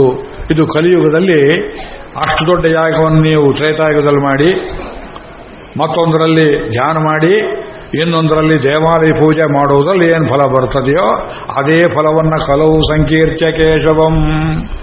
ರಾಮಾಯಣ ಕಾಲದಲ್ಲಿ ಯಜ್ಞ ಯಾಗಾದಿಗಳಿಗೆ ವಿಘ್ನ. ಯಜ್ಞ ಅಂದರೆ ಎಲ್ಲಿ ಹೋಮ ನಡೆದರೆ, ಯಾಗ ನಡೆದರೆ, ಯಜ್ಞ ನಡೆದರೆ ರಾಕ್ಷಸರ ಹಾಜರು ಅದನ್ನು ಕೆಡಿಸೋದು ದೀಕ್ಷೆ ಇದ್ದ ಹಾಗೆ. ಹೀಗೆ ಹೇಳಿಬಿಟ್ರು ವಿಶ್ವಾಮಿತ್ರ ಶಿಷ್ಯರು. ರಾಮ ಲಕ್ಷ್ಮಣರು ಯೋಚನೆ ಮಾಡಿದರು, ಹಾಗಿದ್ರೆ ಅವರು ಯಾವಾಗ ಬರ್ತಾರೆ ಅಂತ ನೋಟಿಸ್ ಬೇರೆ ಇಲ್ಲ. ಈ ಬಿನ್ ಲ್ಯಾಡನ್ ಯಾವಾಗ ಹೊಡಿತಾನೆ ಯಾರಿಗೂ ಗೊತ್ತಾಗುತ್ತೆ. ಪಾರ್ಲಿಮೆಂಟ್ ಹೊಡೆದ ನೋಡಿ, ಇಲ್ಲಿ ಪೊಲೀಸರು ಕಾವಲಿಟ್ಟಿದ್ದಾರೆ. ಈ ದೇವಸ್ಥಾನಕ್ಕೆ ಬಾಗಲೇ ಇಲ್ಲ ಅಂತಾರೆ, ಯಾರು ಬೇಕಾದ್ರೂ ಬರ್ಬೋದು ಹೋಗ್ಬೋದು. ಹಾಗಿದ್ರೆ ಅವರು ಬರ್ಬೋದಲ್ಲ, ಇಲ್ಲೆಲ್ಲ ಪೊಲೀಸರಿದ್ದಾರೆ. ಪೊಲೀಸರು ನಂಬಬಹುದೇ? ನಂಬಬಹುದು, ನಂಬಲೇಬೇಕು, ಬೇರೆ ದಾರಿ ಇಲ್ವಲ್ಲ. ಅವ್ರು ಕೇಳದೇ ಇದ್ರೆ ಸಾಕು ನನ್ನ ಮಾತನ್ನ. ಆದರೆ ಎಲ್ಲಿ ಬರ್ತಾರೆ, ಯಾವ ರೂಪದಲ್ಲಿ ಬರ್ತಾರೆ ಅಂತ ಗೊತ್ತಿಲ್ಲ. ಮುಂಬೈಯಲ್ಲಿ ಟ್ರೈನ್ ಬ್ಲಾಸ್ಟ್ ಮಾಡ್ತಾರೆ ಅಂತ ಯಾರು ಕಂಡಿದ್ರು, ಬೆಂಗಳೂರಿಗೆ ಬರ್ತಾರೆ ಅಂತ ಯಾರು ಕಂಡಿದ್ರು, ಎಲ್ಲಿ ತಿರುಪತಿಗೆ ಬರ್ಬೋದು, ಎಷ್ಟಂತ ಕಾವಲು ಹಾಕ್ತೀರಿ ಗೊತ್ತಿಲ್ಲ. ಅದಕ್ಕೆ ರಾಮ ಲಕ್ಷ್ಮಣನಿಗೆ ಹೇಳಿದ, ಒಂದು ಕೆಲಸ ಮಾಡೋಣ ತಮ್ಮ, ಈ 6 ಹಗಲು ರಾತ್ರಿ ನಾನು ನೀನು ಇಬ್ಬರು ನಿದ್ದೆ ಮಾಡುವುದು ಬೇಡ. ಬಿಲ್ಲಿನಲ್ಲಿ ಬಾಣವನ್ನು ಹೂಡಿ ಒಬ್ಬರ ಹಿಂದೆ ಒಬ್ಬರು ಸುತ್ತಾಡ್ತಾ ಈ ವಿಶ್ವಾಮಿತ್ರ ಆಶ್ರಮವನ್ನು ಸುತ್ತಾಡ್ತಾ ಇರೋಣ. ಯಾವ ಅವತಾರ ಬರಲಿ ಮುಗಿಸೇ ಬಿಡೋಣ ಅಂತ ಮಾಡ್ತಾ ಇದ್ದಾರೆ. 5 ದಿವಸ ಏನು ತೊಂದರೆ ಆಗಲಿಲ್ಲ. ಇನ್ನೇನು ಮುಗಿಯಿತು, ಯಾಗ ಅನ್ಬೇಕು. 6ನೇ ದಿವಸ ಸಾಯಂಕಾಲದ ಹೊತ್ತಿಗೆ ಇನ್ನು ಬೆಳಕಿದೆ ಎನ್ನುವಾಗ ಕತ್ತಲೆ ಉಂಟಾಯಿತು. ಘೋರ ಶಬ್ದಗಳು ಕೇಳಿಸಿದವು. ಆಕಾಶದಲ್ಲಿ ನೋಡ್ತಾರೆ, ಒಂದು ವಿಮಾನ ಬಂದರೆ ಶಬ್ದ ಆಗುತ್ತೆ. ಭಯಂಕರ 1000 ಗಟ್ಟಲೆ ರಾಕ್ಷಸರು ಹಾರತಾ ಬರ್ತಾ ಇದ್ದಾರೆ. ಕೈಯಲ್ಲಿ ಮಡಿಕೆ ಕುಡಿಕೆ ಅದರಲ್ಲೆಲ್ಲ ರಕ್ತ ಗಿಕ್ತ ತುಂಬಿಕೊಂಡು ಬರ್ತಾ ಇದ್ದಾರೆ. ಆ ಯಜ್ಞಕ್ಕೆ ಹಾಕಬೇಕು, ಅದನ್ನೆಲ್ಲ ಕೆಡಿಸಬೇಕು. ರಾಮಚಂದ್ರ ಗಮನಿಸಿದ, ಅದರಲ್ಲಿಬ್ಬರು ಎದ್ದು ಕಾಣಿಸುವಂತಹ ದುಷ್ಟರು. ಒಬ್ಬ ಈ ತಾಟಕೆಯ ಮಗ, ತಾಟಕೆ ಶತ್ರುನು ಮಗ ಒಬ್ಬ ಇದ್ದ. ಯಾರ ಮಗನೋ ಗೊತ್ತಿಲ್ಲ, ತಾಟಕೆ ಮಗ ಅಂತ ಗೊತ್ತು, ಅರ್ಥವಾಯ್ತಲ್ಲ. ತಾಟಕೆಯ ಅವನೇ ಮಾರೀಷ ಅಂತ. ಇನ್ನೊಬ್ಬ ಸುಬಾಹು, ತೋಳು ಜೋರಾಗಿತ್ತು ಅವನಿಗೆ. ಇವರಿಬ್ಬರು ಬರ್ತಾ ಇದ್ರು ಎದುರುಗಡೆ. ರಾಮಚಂದ್ರ ಒಂದೇ ಬಿಲ್ಲಿನಲ್ಲಿ ಒಂದೇ ಗುರಿಯಲ್ಲಿ 2 ಬಾಣಗಳನ್ನಿಟ್ಟ. ಆಗ್ತಾನೆ ಹೇಳ್ಕೊಟ್ಟಿದ್ದಾರೆ ವಿಶ್ವಾಮಿತ್ರರು. 2 ಬಾಣಗಳನ್ನು ಅದಕ್ಕೆ ಅಸ್ತ್ರವನ್ನಾಗಿ ಮಾಡಿದ. ಮಂತ್ರ ಪ್ರಯೋಗ ಮಾಡಿ ಗುರುಗಳನ್ನು ನೆಲೆಸಿ ಒಂದನ್ನು ಆಗ್ನೇಯಾಸ್ತ್ರ ಮಾಡಿದ, ಇನ್ನೊಂದನ್ನು ಮಾನವಾಸ್ತ್ರ ಮಾಡಿದ. ಇದು ಒಂದೇ ಗುರಿಯಲ್ಲಿ 2 ಭಿನ್ನಾಸ್ತ್ರಗಳನ್ನಿಟ್ಟು ಇಬ್ಬರು ಅಸುರರನ್ನು ಬೇರೆ ಬೇರೆ ಈಚೆಗೆ ಸಂಹಾರ ಮಾಡುವಂತಹ ಕೈಚಳಕ. ರಾಮಾಯಣದಲ್ಲಿ ಕೂಡ ಇದು ಒಂದೇ ಸಂದರ್ಭದಲ್ಲಿ, ಮುಂದೆ ಯುದ್ಧಕಾಂಡದಲ್ಲಿ ಕೂಡ ಕಾಣೋದಿಲ್ಲ. ಆಗ್ನೇಯಾಸ್ತ್ರ ಏನು ಮಾಡಿತು, ಸುಬಾಹುವನ್ನ ಇದ್ದ ಜಾಗದಲ್ಲಿಯೇ ಬೂದಿ ಮಾಡಿಬಿಡಿತು. ಅವನ ಕಡೆ 1000 ಅನುಚರರು ಅಲ್ಲಿಂದಲ್ಲೇ ಬೂದಿಯಾಗಿ ಕೆಳಗೆ ಬಿದ್ದರು. ಯಜ್ಞದ ಹತ್ರ ಬರಲೇ ಇಲ್ಲ. ಮಾರೀಚರನ ಶೀತೇಶಂ ಮಾನವಾಸ್ತ್ರಂ, ಇದು ತಂಪಾಗಿತ್ತು. ಆಗ್ನೇಯಾಸ್ತ್ರ ಜೋಡಿ ಹೂಡಿದ್ದು ತಂಪಾಗಿದ್ದದ್ದು ಅಸ್ತ್ರ. ಮಾನವಾಸ್ತ್ರ ಅದಕ್ಕೂ ಮಾನವತೆ ಇತ್ತೋ ಏನೋ, ಮನು ಹೆಸರಲ್ಲಿದ್ದಿದ್ದು. ಇವನನ್ನು ಬಿರುಗಾಳಿಯಂತೆ ಎತ್ತಿಕೊಂಡು ಹೋಗಿ ಸಪ್ತದ್ವೀಪಗಳ ಆಚೆಗೆ ಹಾಕಿತು. ಅವನನ್ನು ಕೊಲ್ಬೋದಾಗಿತ್ತಲ್ಲ ಅಂದ್ರೆ ಅವನ ಕೆಲಸ ಇನ್ನೂ ಬಾಕಿ ಇತ್ತು. ಅರಣ್ಯಕಾಂಡದ ಸ್ವಲ್ಪ ಅವನದು ಕೆಲಸ ಇತ್ತಲ್ಲ ನಾಟಕದಲ್ಲಿ, ಅದಕ್ಕೋಸ್ಕರ ಅವನು ಉಳಿಸಿದ್ದ. ಅವರವ್ರ ಕೆಲಸ ಅವರವ್ರ ಪಾತ್ರ ಇದ್ದಾಗ ಬರಬೇಕು, ಮೊದಲೇ ಮುಗಿಸೋ ಹಾಗಿಲ್ಲ. ಒಂದು ಊರಲ್ಲಿ ಸಂಪೂರ್ಣ ರಾಮಾಯಣ ಆಡ್ತಾ ಇದ್ರಂತೆ. ಆ ಹನುಮಂತ ಪಾತ್ರ ಅವನು ಬೆಳಗಿನ ಜಾವ 4 ಗಂಟೆಗೆ ಬರಬೇಕು. ಅವ್ರ ತಂದೆಗೆ ಸೀರಿಯಸ್ ಅಂತ ಟೆಲಿಗ್ರಾಮ್ ಬಂತು. ಅವನು ನಾಟಕದ ಯಜಮಾನರಿಗೆ ಹೇಳಿದ, ನನಗೆ 5 ಗಂಟೆ ಇರೋ ತನಕ ಟೈಮ್ ಇಲ್ಲ, ನಾ ರಾಮಾಯಣದಲ್ಲಿ ಮೊದಲೇ ಹನುಮಂತನ ಪಾತ್ರ ಮಾಡಿ ಹೋಗ್ಬಿಡ್ತೀನಿ ಅಂತ. ಅವನು ಹೇಳಿದ, ಮೊದಲು ನೀವು ಮಾಡೋ ಹಾಗೆಲ್ಲ ಹನುಮಂತನ ಪಾತ್ರ, ಅದೇ ಸ್ವಲ್ಪ ಅಡ್ಜಸ್ಟ್ಮೆಂಟ್ ಮಾಡಿಕೊಳ್ಳಿ, ಪರವಾಗಿಲ್ಲ. ಹಾಗಲ್ಲ, ಮಾರೀಚನ ಪಾತ್ರ ಮತ್ತೆ ಅಲ್ಲಿ ಅರಣ್ಯಕಾಂಡದಲ್ಲಿ ಬರುತ್ತೆ, ಅಲ್ಲಿ ತನಕ ಅವನ ಪ್ರಸ್ತಾಪ ಇಲ್ಲ. ನಿಜವೇ ಅಂತ ಕೇಳ್ಬೋದು. ಸಪ್ತದ್ವೀಪಗಳ ಆಚೆಗೆ ಹಾಕ್ತು ಅಂತಲ್ಲ, ಈ ಸಪ್ತದ್ವೀಪ ಯಾವುದು, ಅವನೆಲ್ಲಿದ್ದ? ಸ್ವಲ್ಪ ಸಂಶೋಧನೆ ಮಾಡಿದ್ದೇವೆ. ರಾಮಾಯಣದ ಕಾಲದ ಭೂಪಟ ಎಲ್ಲಿಯೋ ಒಂದು ಕಡೆ ದೊರಕಿತು ನನಗೆ. ಆ ಭೂಪಟದಲ್ಲಿ ನಾವೇನು ನೋಡ್ತೇವೆ, ಇವತ್ತಿನ ಲಂಕೆ ಏನಿದೆಯಲ್ಲ, ಇದಕ್ಕೆ 10ರಷ್ಟು ದೊಡ್ಡದಾಗಿತ್ತು ಈ ಲಂಕಾದ್ವೀಪ. ಪ್ರಾಯಶಃ ಈ ಕಡೆ ಆಸ್ಟ್ರೇಲಿಯಾ ತುದಿಯಿಂದ ಹಿಡಿದು ಈ ಕಡೆ ಆಫ್ರಿಕಾ ಮಧ್ಯದ ತನಕ ತಲುಪುವಂತಹ ಒಂದು ದೊಡ್ಡ ದ್ವೀಪ. ಇದ್ಯಾತಕ್ಕೆ ಹೇಳ್ತೇನೆ ತಮಗೆ ಅಂದರೆ, ಇಲ್ಲಿದ್ದ ಕೋಟಿ ಕೋಟಿ ರಾಕ್ಷಸರ ಸಂಖ್ಯೆಯನ್ನು, ಆಮೇಲೆ ಅಲ್ಲಿ ಸೇರಿಕೊಂಡ ವಾನರರ ಸಂಖ್ಯೆಯನ್ನು ನೀವು ಗಮನಿಸಿದರೆ, ಒಬ್ಬರು ಮೈಸೂರಲ್ಲಿ ದೊಡ್ಡ ಕನ್ನಡ ಪಂಡಿತರು, ಕರ್ನಾಟಕ ನಮ್ಮ ಮೈಸೂರು ವಿಶ್ವವಿದ್ಯಾಲಯದಲ್ಲಿ ಕನ್ನಡ ಪ್ರೊಫೆಸರ್ ಆಗಿದ್ದವರು ಕೇಳಿದರು, ಏನಯ್ಯ ನೀನು ರಾಮಾಯಣ ಓದಿದೆಯೇ, ಇಷ್ಟು ಕೋಟಿ ವಾನರರು ರಾಕ್ಷಸರು ನಿಲ್ಲಬೇಕಾಗಿದ್ರೆ ಈಗಿರೋ ಲಂಕೆ ನೋಡಿದ್ರೆ 1 ಇಂಚ್ ಕೂಡ ಒಬ್ಬರಿಗೆ ಸಿಕ್ಕೋದಿಲ್ಲ, ಅವ್ರು ಹೇಗೆ ನಿಲ್ತಿದ್ರು, ಬೆಟ್ಟ ಗಿಟ್ಟ ತಗೊಂಡು ಕೈಕಾಲ ಹೇಗೆ ಆಡಿಸ್ತಿದ್ರು ಅಂತ. ಆಗಲೇ ನನಗನ್ಸಿದ್ದು ಹೇಳಿದೆ, ಸ್ವಾಮಿ ಲಂಕೆ ಅಂದರೆ ದೊಡ್ಡದಿರಬೇಕು, ಈ ಪ್ರಮಾಣದಿಂದ ನೀವು ಅಳಿಯಬೇಡಿ ಅಂತ ಹೇಳ್ತಾ ಅಂಥದ್ದೊಂದು ಮ್ಯಾಪ್ ಸಿಕ್ಕಿತು ನನಗೆ. ಆಸ್ಟ್ರೇಲಿಯಾ ಕೇಳಿದಿರೋ ಇಲ್ವೋ? ಇದರ ಹಳೆಯ ಹೆಸರೇನು ಗೊತ್ತೋ? ಅಸ್ತ್ರಾಲಯ, ರಾವಣನ ಅಸ್ತ್ರಾಲಯ. ಅಸ್ತ್ರಗಳೆಲ್ಲ ಶೇಖರಿಸಿಟ್ಟು ಜಾಗವಂತೆ ಇದು. ಇವತ್ತು ಕ್ರಿಶ್ಚಿಯನ್ರು ಬೆಳೆಯರು ಬಂದ ಮೇಲೆ ದ್ವೀಪಗಳ ಹೆಸರೆಲ್ಲ ಬದಲಿ ಮಾಡಿಬಿಟ್ಟಿದ್ದಾರೆ ಅವರು. ಹೊಸ ಹೆಸರಿನಿಂದ ನೀವು ಹಳೆಯದನ್ನು ಅಳೆಯೋಕೆ ಹೋಗಬೇಡಿ. ರಾಮಚಂದ್ರ ಕಟ್ಟಿದ ಸೇತುವೆ ಇವತ್ತು ಇದೆ ಅಂತ ಪ್ರೂವ್ ಆಗಿದೆ. ಕೇಳಿದ್ದೀರಾ? ಯಾರು ಕೇಳಿದ್ದೀರಿ? ರಾಮಚಂದ್ರ ಕಟ್ಟಿದ ಸೇತುವೆ ಕೇಳಿದ್ದೀರಾ? ನಮ್ಮ ಭಾರತೀಯ ಸಂಸ್ಥೆ ಇಸ್ರೋದವರು, ಅಮೆರಿಕೆಯ ನಾಸಾ ಸಂಸ್ಥೆಯವರು ಏರಿಯಲ್ ಫೋಟೋ ತೆಗೆದಿದ್ದಾರೆ ಮೇಲಿನಿಂದ. ರಾಮ ಸೇತು ಚಿತ್ರ ನನ್ನಲ್ಲಿದೆ, ನಾಳೆ ಬೇಕಾದ್ರೂ ತೋರಿಸ್ತೇನೆ. ಅದಕ್ಕೆ ಬ್ರಿಟಿಷರು, ಅವ್ರಿಗೂ ಗೊತ್ತಿತ್ತು ಸೇತುವೆ ಇದೆ ಅಂತ, ಅವರು ಅದಕ್ಕೆ ಆಡಮ್ಸ್ ಬ್ರಿಡ್ಜ್ ಅಂತ ಹೆಸರಿಟ್ಟಿದ್ರು. ಅವರಪ್ಪ ಇಟ್ಟ ಹೆಸರು ನೋಡಿ. ರಾಮ ಸೇತು ನಾವು ಹೇಳ್ತೇವೆ, ಆಡಮ್ಸ್ ಬ್ರಿಡ್ಜ್ ಅಂತ ಹೇಳಿ. ಗೌರಿ ಶಂಕರ ನಾವು ಹೇಳ್ತೇವೆ, ಮೌಂಟ್ ಎವರೆಸ್ಟ್ ಯಾವನೋ ಪಾಪಿ ಹತ್ತಿದ ಅಂತ. ಇದು ಒಂದೊಂದಕ್ಕೆ ಹೆಸರು ಬೇರೆ ಇಟ್ಟು ನಮಗೆ ಭ್ರಾಂತಿ ಆಗುವಂತೆ ನಮ್ಮ ಚರಿತ್ರೆ ಗೊತ್ತಿಲ್ಲದಂತೆ ಮಾಡಿದ್ದಾರೆ. ಆದರೆ ಇನ್ಸ್ಪೈಟ್ ಆಫ್ ದೆಮ್ ಕೆಲವು ಚಾರಿತ್ರಿಕ ಸಂಗತಿ ಉಳ್ಕೊಂಡಿವೆ. ಇವತ್ತು ಮಾಲಾದ್ವೀಪ ಕೇಳಿದ್ದೀರಾ? ಎಲ್ಲಿದೆ ಮಾಲಾದ್ವೀಪ? ಮಾಲ್ಡೀವ್ಸ್. ಯಾರು ಹೇಳಿದಿರಿ? ಪರವಾಗಿಲ್ಲ, ಫಾಲೋ ಮಾಡ್ತಿದ್ದೀರಿ. ಲಕಿಡಿಯೂಸ್ ಅಂತಾರೆ. ಯಾವುದದು? ಲಕ್ಷದ್ವೀಪ. ಇವೆಲ್ಲ ಇಷ್ಟೊಂದು ದ್ವೀಪಗಳಿರಲಿಲ್ಲ, ಅದು ದೊಡ್ಡ ಭೂಮಿಯ ಗಡ್ಡೆಯಾಗಿತ್ತು. ಇಲ್ಲಿಂದ ಹಿಡಿದು ದಕ್ಷಿಣ ಆಫ್ರಿಕೆಯ ತನಕ ಒಂದು 4-5 ದೊಡ್ಡ ತುಂಡು ಭೂಮಿ ಇತ್ತು. ಅದರಲ್ಲಿ ಒಂದು ಈಗ ಸಣ್ಣ ದ್ವೀಪ ಉಳ್ಕೊಂಡಿದೆ, ಅದಕ್ಕೆ ಮಾರಿಷಿಯಸ್ ಅಂತ ಹೇಳ್ತಾರೆ. ಕೇಳಿದ್ದೀರಾ ನೀವು? ಅಲ್ಲೆಲ್ಲ ಭಾರತೀಯರೇ ಇದ್ದಾರೆ. ಅನಿರುದ್ಧ ಅಲ್ಲಿ ಪ್ರೈಮ್ ಮಿನಿಸ್ಟರ್ ಇದ್ದವನು. ಆ ಮಾರಿಷಿಯಸ್ ಅನ್ನೋ ದ್ವೀಪದ ಪೂರ್ವ ಹೆಸರು ಮಾರೀಚ ದ್ವೀಪ. ಅಲ್ಲಿ ವರ್ಷ ಮಾರೀಚ ತಮ್ಮಲ್ಲಿದ್ದ ಅಂತ ಈಗಲೂ ಉತ್ಸವವನ್ನು ಮಾಡ್ತಾರೆ. ಮಾರೀಚ ಇದು ಹೀರೋದೇ, ನಮಗೆ ಗೊತ್ತಿಲ್ಲ. ಯಾಕೆ ಹೇಳ್ತೇವೆ ಅಂದರೆ ಅಲ್ಲಿ ಹೋಗಿ ಬಿದ್ದಿದ್ದ ಇವನು. ಒಂದು ರಾಮಚಂದ್ರನ ಬಾಣ ಬೆನ್ನಟ್ಟುಕೊಂಡು ಬಂದು ಭಯಕ್ಕೇನು ರಾವಣ ಸಹವಾಸವೇ ಬೇಡ ನಮಗೆ ಅಂಥೇಳಿ ಈ ದೇಶವನ್ನೇ ಬಿಟ್ಟು ಅಲ್ಲಿ ಹೋಗಿ ಎಲ್ಲೋ ಒಂದು ಕಡೆಯಲ್ಲಿ ಆಶ್ರಮ ಕಟ್ಟಿಕೊಂಡು ಅವನು ಮುಂದೆ ಋಷಿಯಾಗಬೇಕು ಅಂತ ಆಸೆಪಟ್ಟು, ರಾಮಬಾಣದ ಒಂದು ಏಟು ಬಿದ್ದದ್ದು ಇನ್ನೆಂದೂ ರಾಕ್ಷಸ ಆಗಬಾರದು ಅಂತ ಋಷಿಯಾಗಬೇಕು ಅನ್ನೋ ಬಯಕೆಯನ್ನು ಉಂಟು ಮಾಡಿತು. ಆದರೆ ತಬ್ಬಲಿ ಅವನ ಸಂಸ್ಕಾರ ಚೆನ್ನಾಗಿರಲಿಲ್ಲವಾದ್ದರಿಂದ ಋಷಿಯಾಗುವ ದಾರಿ ಅವನಿಗೆ ಸರಿಯಾಗಿ ಹೊಳೆಯಲಿಲ್ಲ. ಋಷಿಯಾಗಬೇಕಾದ್ರೆ ಉಪವಾಸ ಮಾಡಬೇಕು, ನೇಮನಿಷ್ಠೆ ಇರಬೇಕು, ಅದು ಬರಲಿಲ್ಲ ಅವನಿಗೆ. ಋಷಿ ಮಾಂಸಾಣಿ ಭಕ್ಷಯನ್ನೇ, ಋಷಿಗಳ ಮಾಂಸ ತಿಂದರೆ ಬೇಗ ಋಷಿಯಾಗಬಹುದು ಅಂತ ತಿಳ್ಕೊಂಡು ಅಲ್ಲಿಯೂ ಋಷಿಗಳನ್ನು ತಿಂತಾ ಇದ್ದ. ಹೀಗೆಲ್ಲ ಬರೆದಿದ್ದಾರೆ. ಇದು ವಾಲ್ಮೀಕಿ ರಾಮಾಯಣದಲ್ಲೇ ಇದೆ. ಗಂಟ್ಲು ಚೆನ್ನಾಗಬೇಕು ಅಂತ ಕೋಗಿಲೆಯನ್ನು ಸುಟ್ಟು ಒಬ್ಬ ತಿಂದನಂತೆ. ಈ ವಸಂತ ಸೇನೆ ಕಥೆಯಲ್ಲಿ ಕೇಳಿದ್ದೀರಲ್ಲ, ಶಕಾರ. ಕೋಗಿಲೆ ಸುಟ್ಟು ತಿಂದರೆ ಗಂಟ್ಲು ಹೇಗೆ ಇಂಪ್ರೂವ್ ಆಗೋದಿಲ್ಲವೋ, ಋಷಿಗಳನ್ನು ತಿಂದವರೆಲ್ಲೂ ಋಷಿಗಳಾಗೋದಿಲ್ಲ. ಹಾಗಿದ್ರೆ ನಮ್ಮ ರಾಜಕಾರಣಿಗಳೆಲ್ಲ ಋಷಿಯಾಗಬೇಕಾಗಿತ್ತು ಇಷ್ಟೊತ್ತಿಗೆ. ಒಬ್ಬರು ಹಾಗಿಲ್ಲ ಪಾಪಿಗಳು. ಮಾರೀಚನಿಗೆ ರಾಮನ ಸಹವಾಸವೇ ಬೇಡ ಅನಿಸ್ಬಿಡ್ತು. ಅಷ್ಟು ಸಣ್ಣ ವಯಸ್ಸಲ್ಲಿ ರಾಮಚಂದ್ರ ಇಷ್ಟು ತೊಂದರೆಯನ್ನು ಮಾಡಿದ. ಮುಂದೆ ರಾವಣ ಹೋಗಿ ಕೇಳಿದ್ರೆ ಅವನ ತಂಟೆಗೆ ಬರಬೇಡಪ್ಪ, ರಾಮ ಯಾರು ನನಗೆ ಗೊತ್ತು, ನೀ ಬದುಕಬೇಕು ಅಂತಿದ್ರೆ ನಾನು ಬದುಕಬೇಕು ಅಂತಿದ್ರೆ ನನ್ನ ಎದುರಿಗೆ ರಾಮ ಅಂತ ಹೆಸರನ್ನು ಹೇಳಬೇಡ, ಮೊದಲು ಹೊರಗೆ ಹೋಗು, ಗೆಟ್ ಔಟ್ ಅಂತಾನು ಮಾರೀಚ. ಅಷ್ಟು ಒಂದು ಸಲ ಕೊಟ್ಟೇಟು ಎಂದೂ ಮರೆಯಲಿಲ್ಲ. ಯಾವಾಗ ತಾಟಕೆಯ ಮಗ ದೂರಕ್ಕೆ ಹೋದನೋ ಮಾರೀಚ, ಸುಬಾಹು ಸತ್ತು ಬಿದ್ದನೋ, ಯಜ್ಞ ಪೂರ್ತಿಯಾಯಿತು. ವಿಶ್ವಾಮಿತ್ರರಿಗೆ ಅವಾಂತರ ನಡೆದಿದ್ದೇ ಗೊತ್ತಾಗಲಿಲ್ಲ. ರಾಕ್ಷಸರು ಬಂದದ್ದು ಗೊತ್ತಾಗಲಿಲ್ಲ, ಅವರು ಸತ್ತದ್ದು ಗೊತ್ತಾಗಲಿಲ್ಲ. ಯಜ್ಞ ಪೂರ್ತಿಯಾಯಿತು, ದಿಕ್ಕು ಪ್ರಸನ್ನವಾಯಿತು, ಪುಷ್ಪವೃಷ್ಟಿಯಾಯಿತು, ಈತಿ ಬಾಧೆಗಳೆಲ್ಲ ತೊಲಗಿದವು.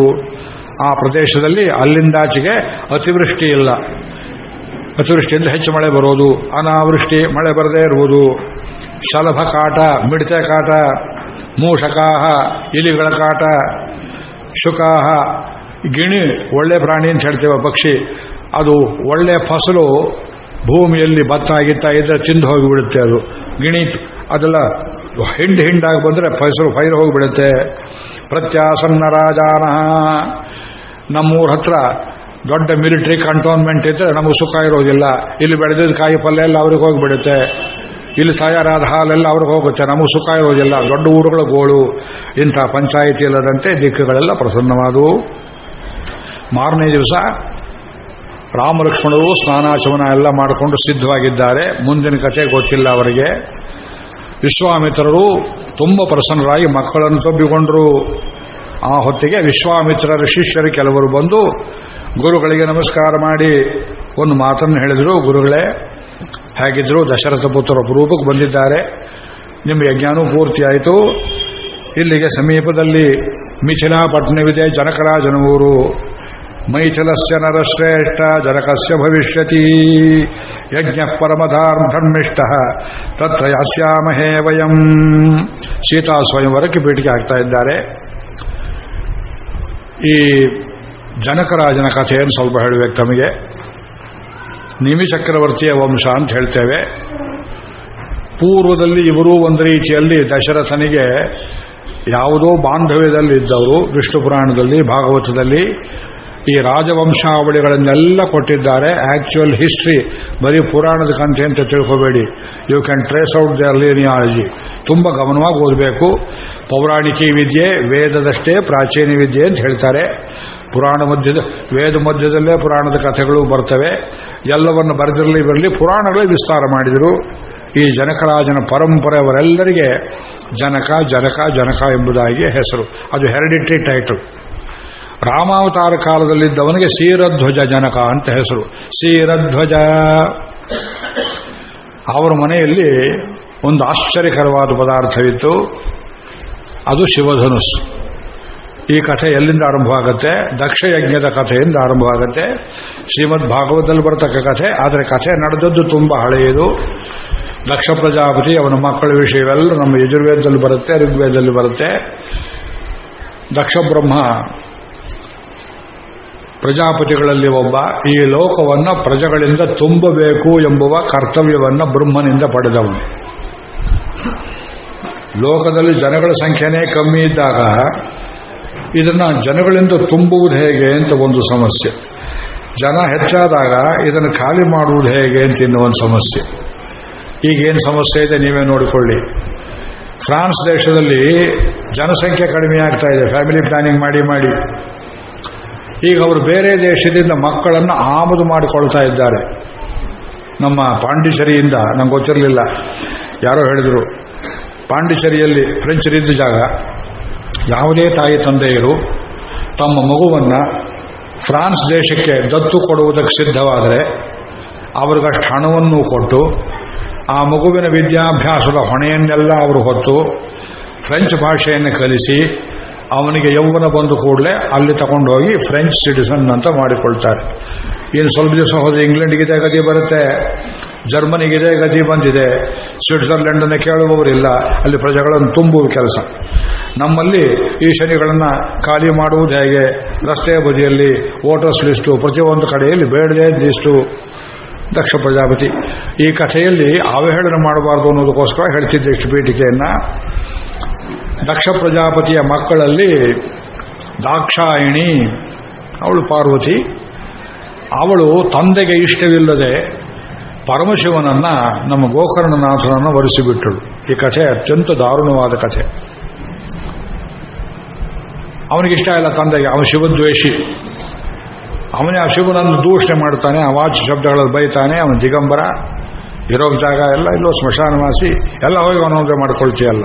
ಇಲ್ಲ, ನಾನು ಮನಸ್ಸನ್ನು ಅವನು ಕೊಟ್ಟಿದ್ದೇನೆ, ಒಂದೇ ಸಲ ಅವನನ್ನೇ ಮದುವೆ ಆಗುವುದು.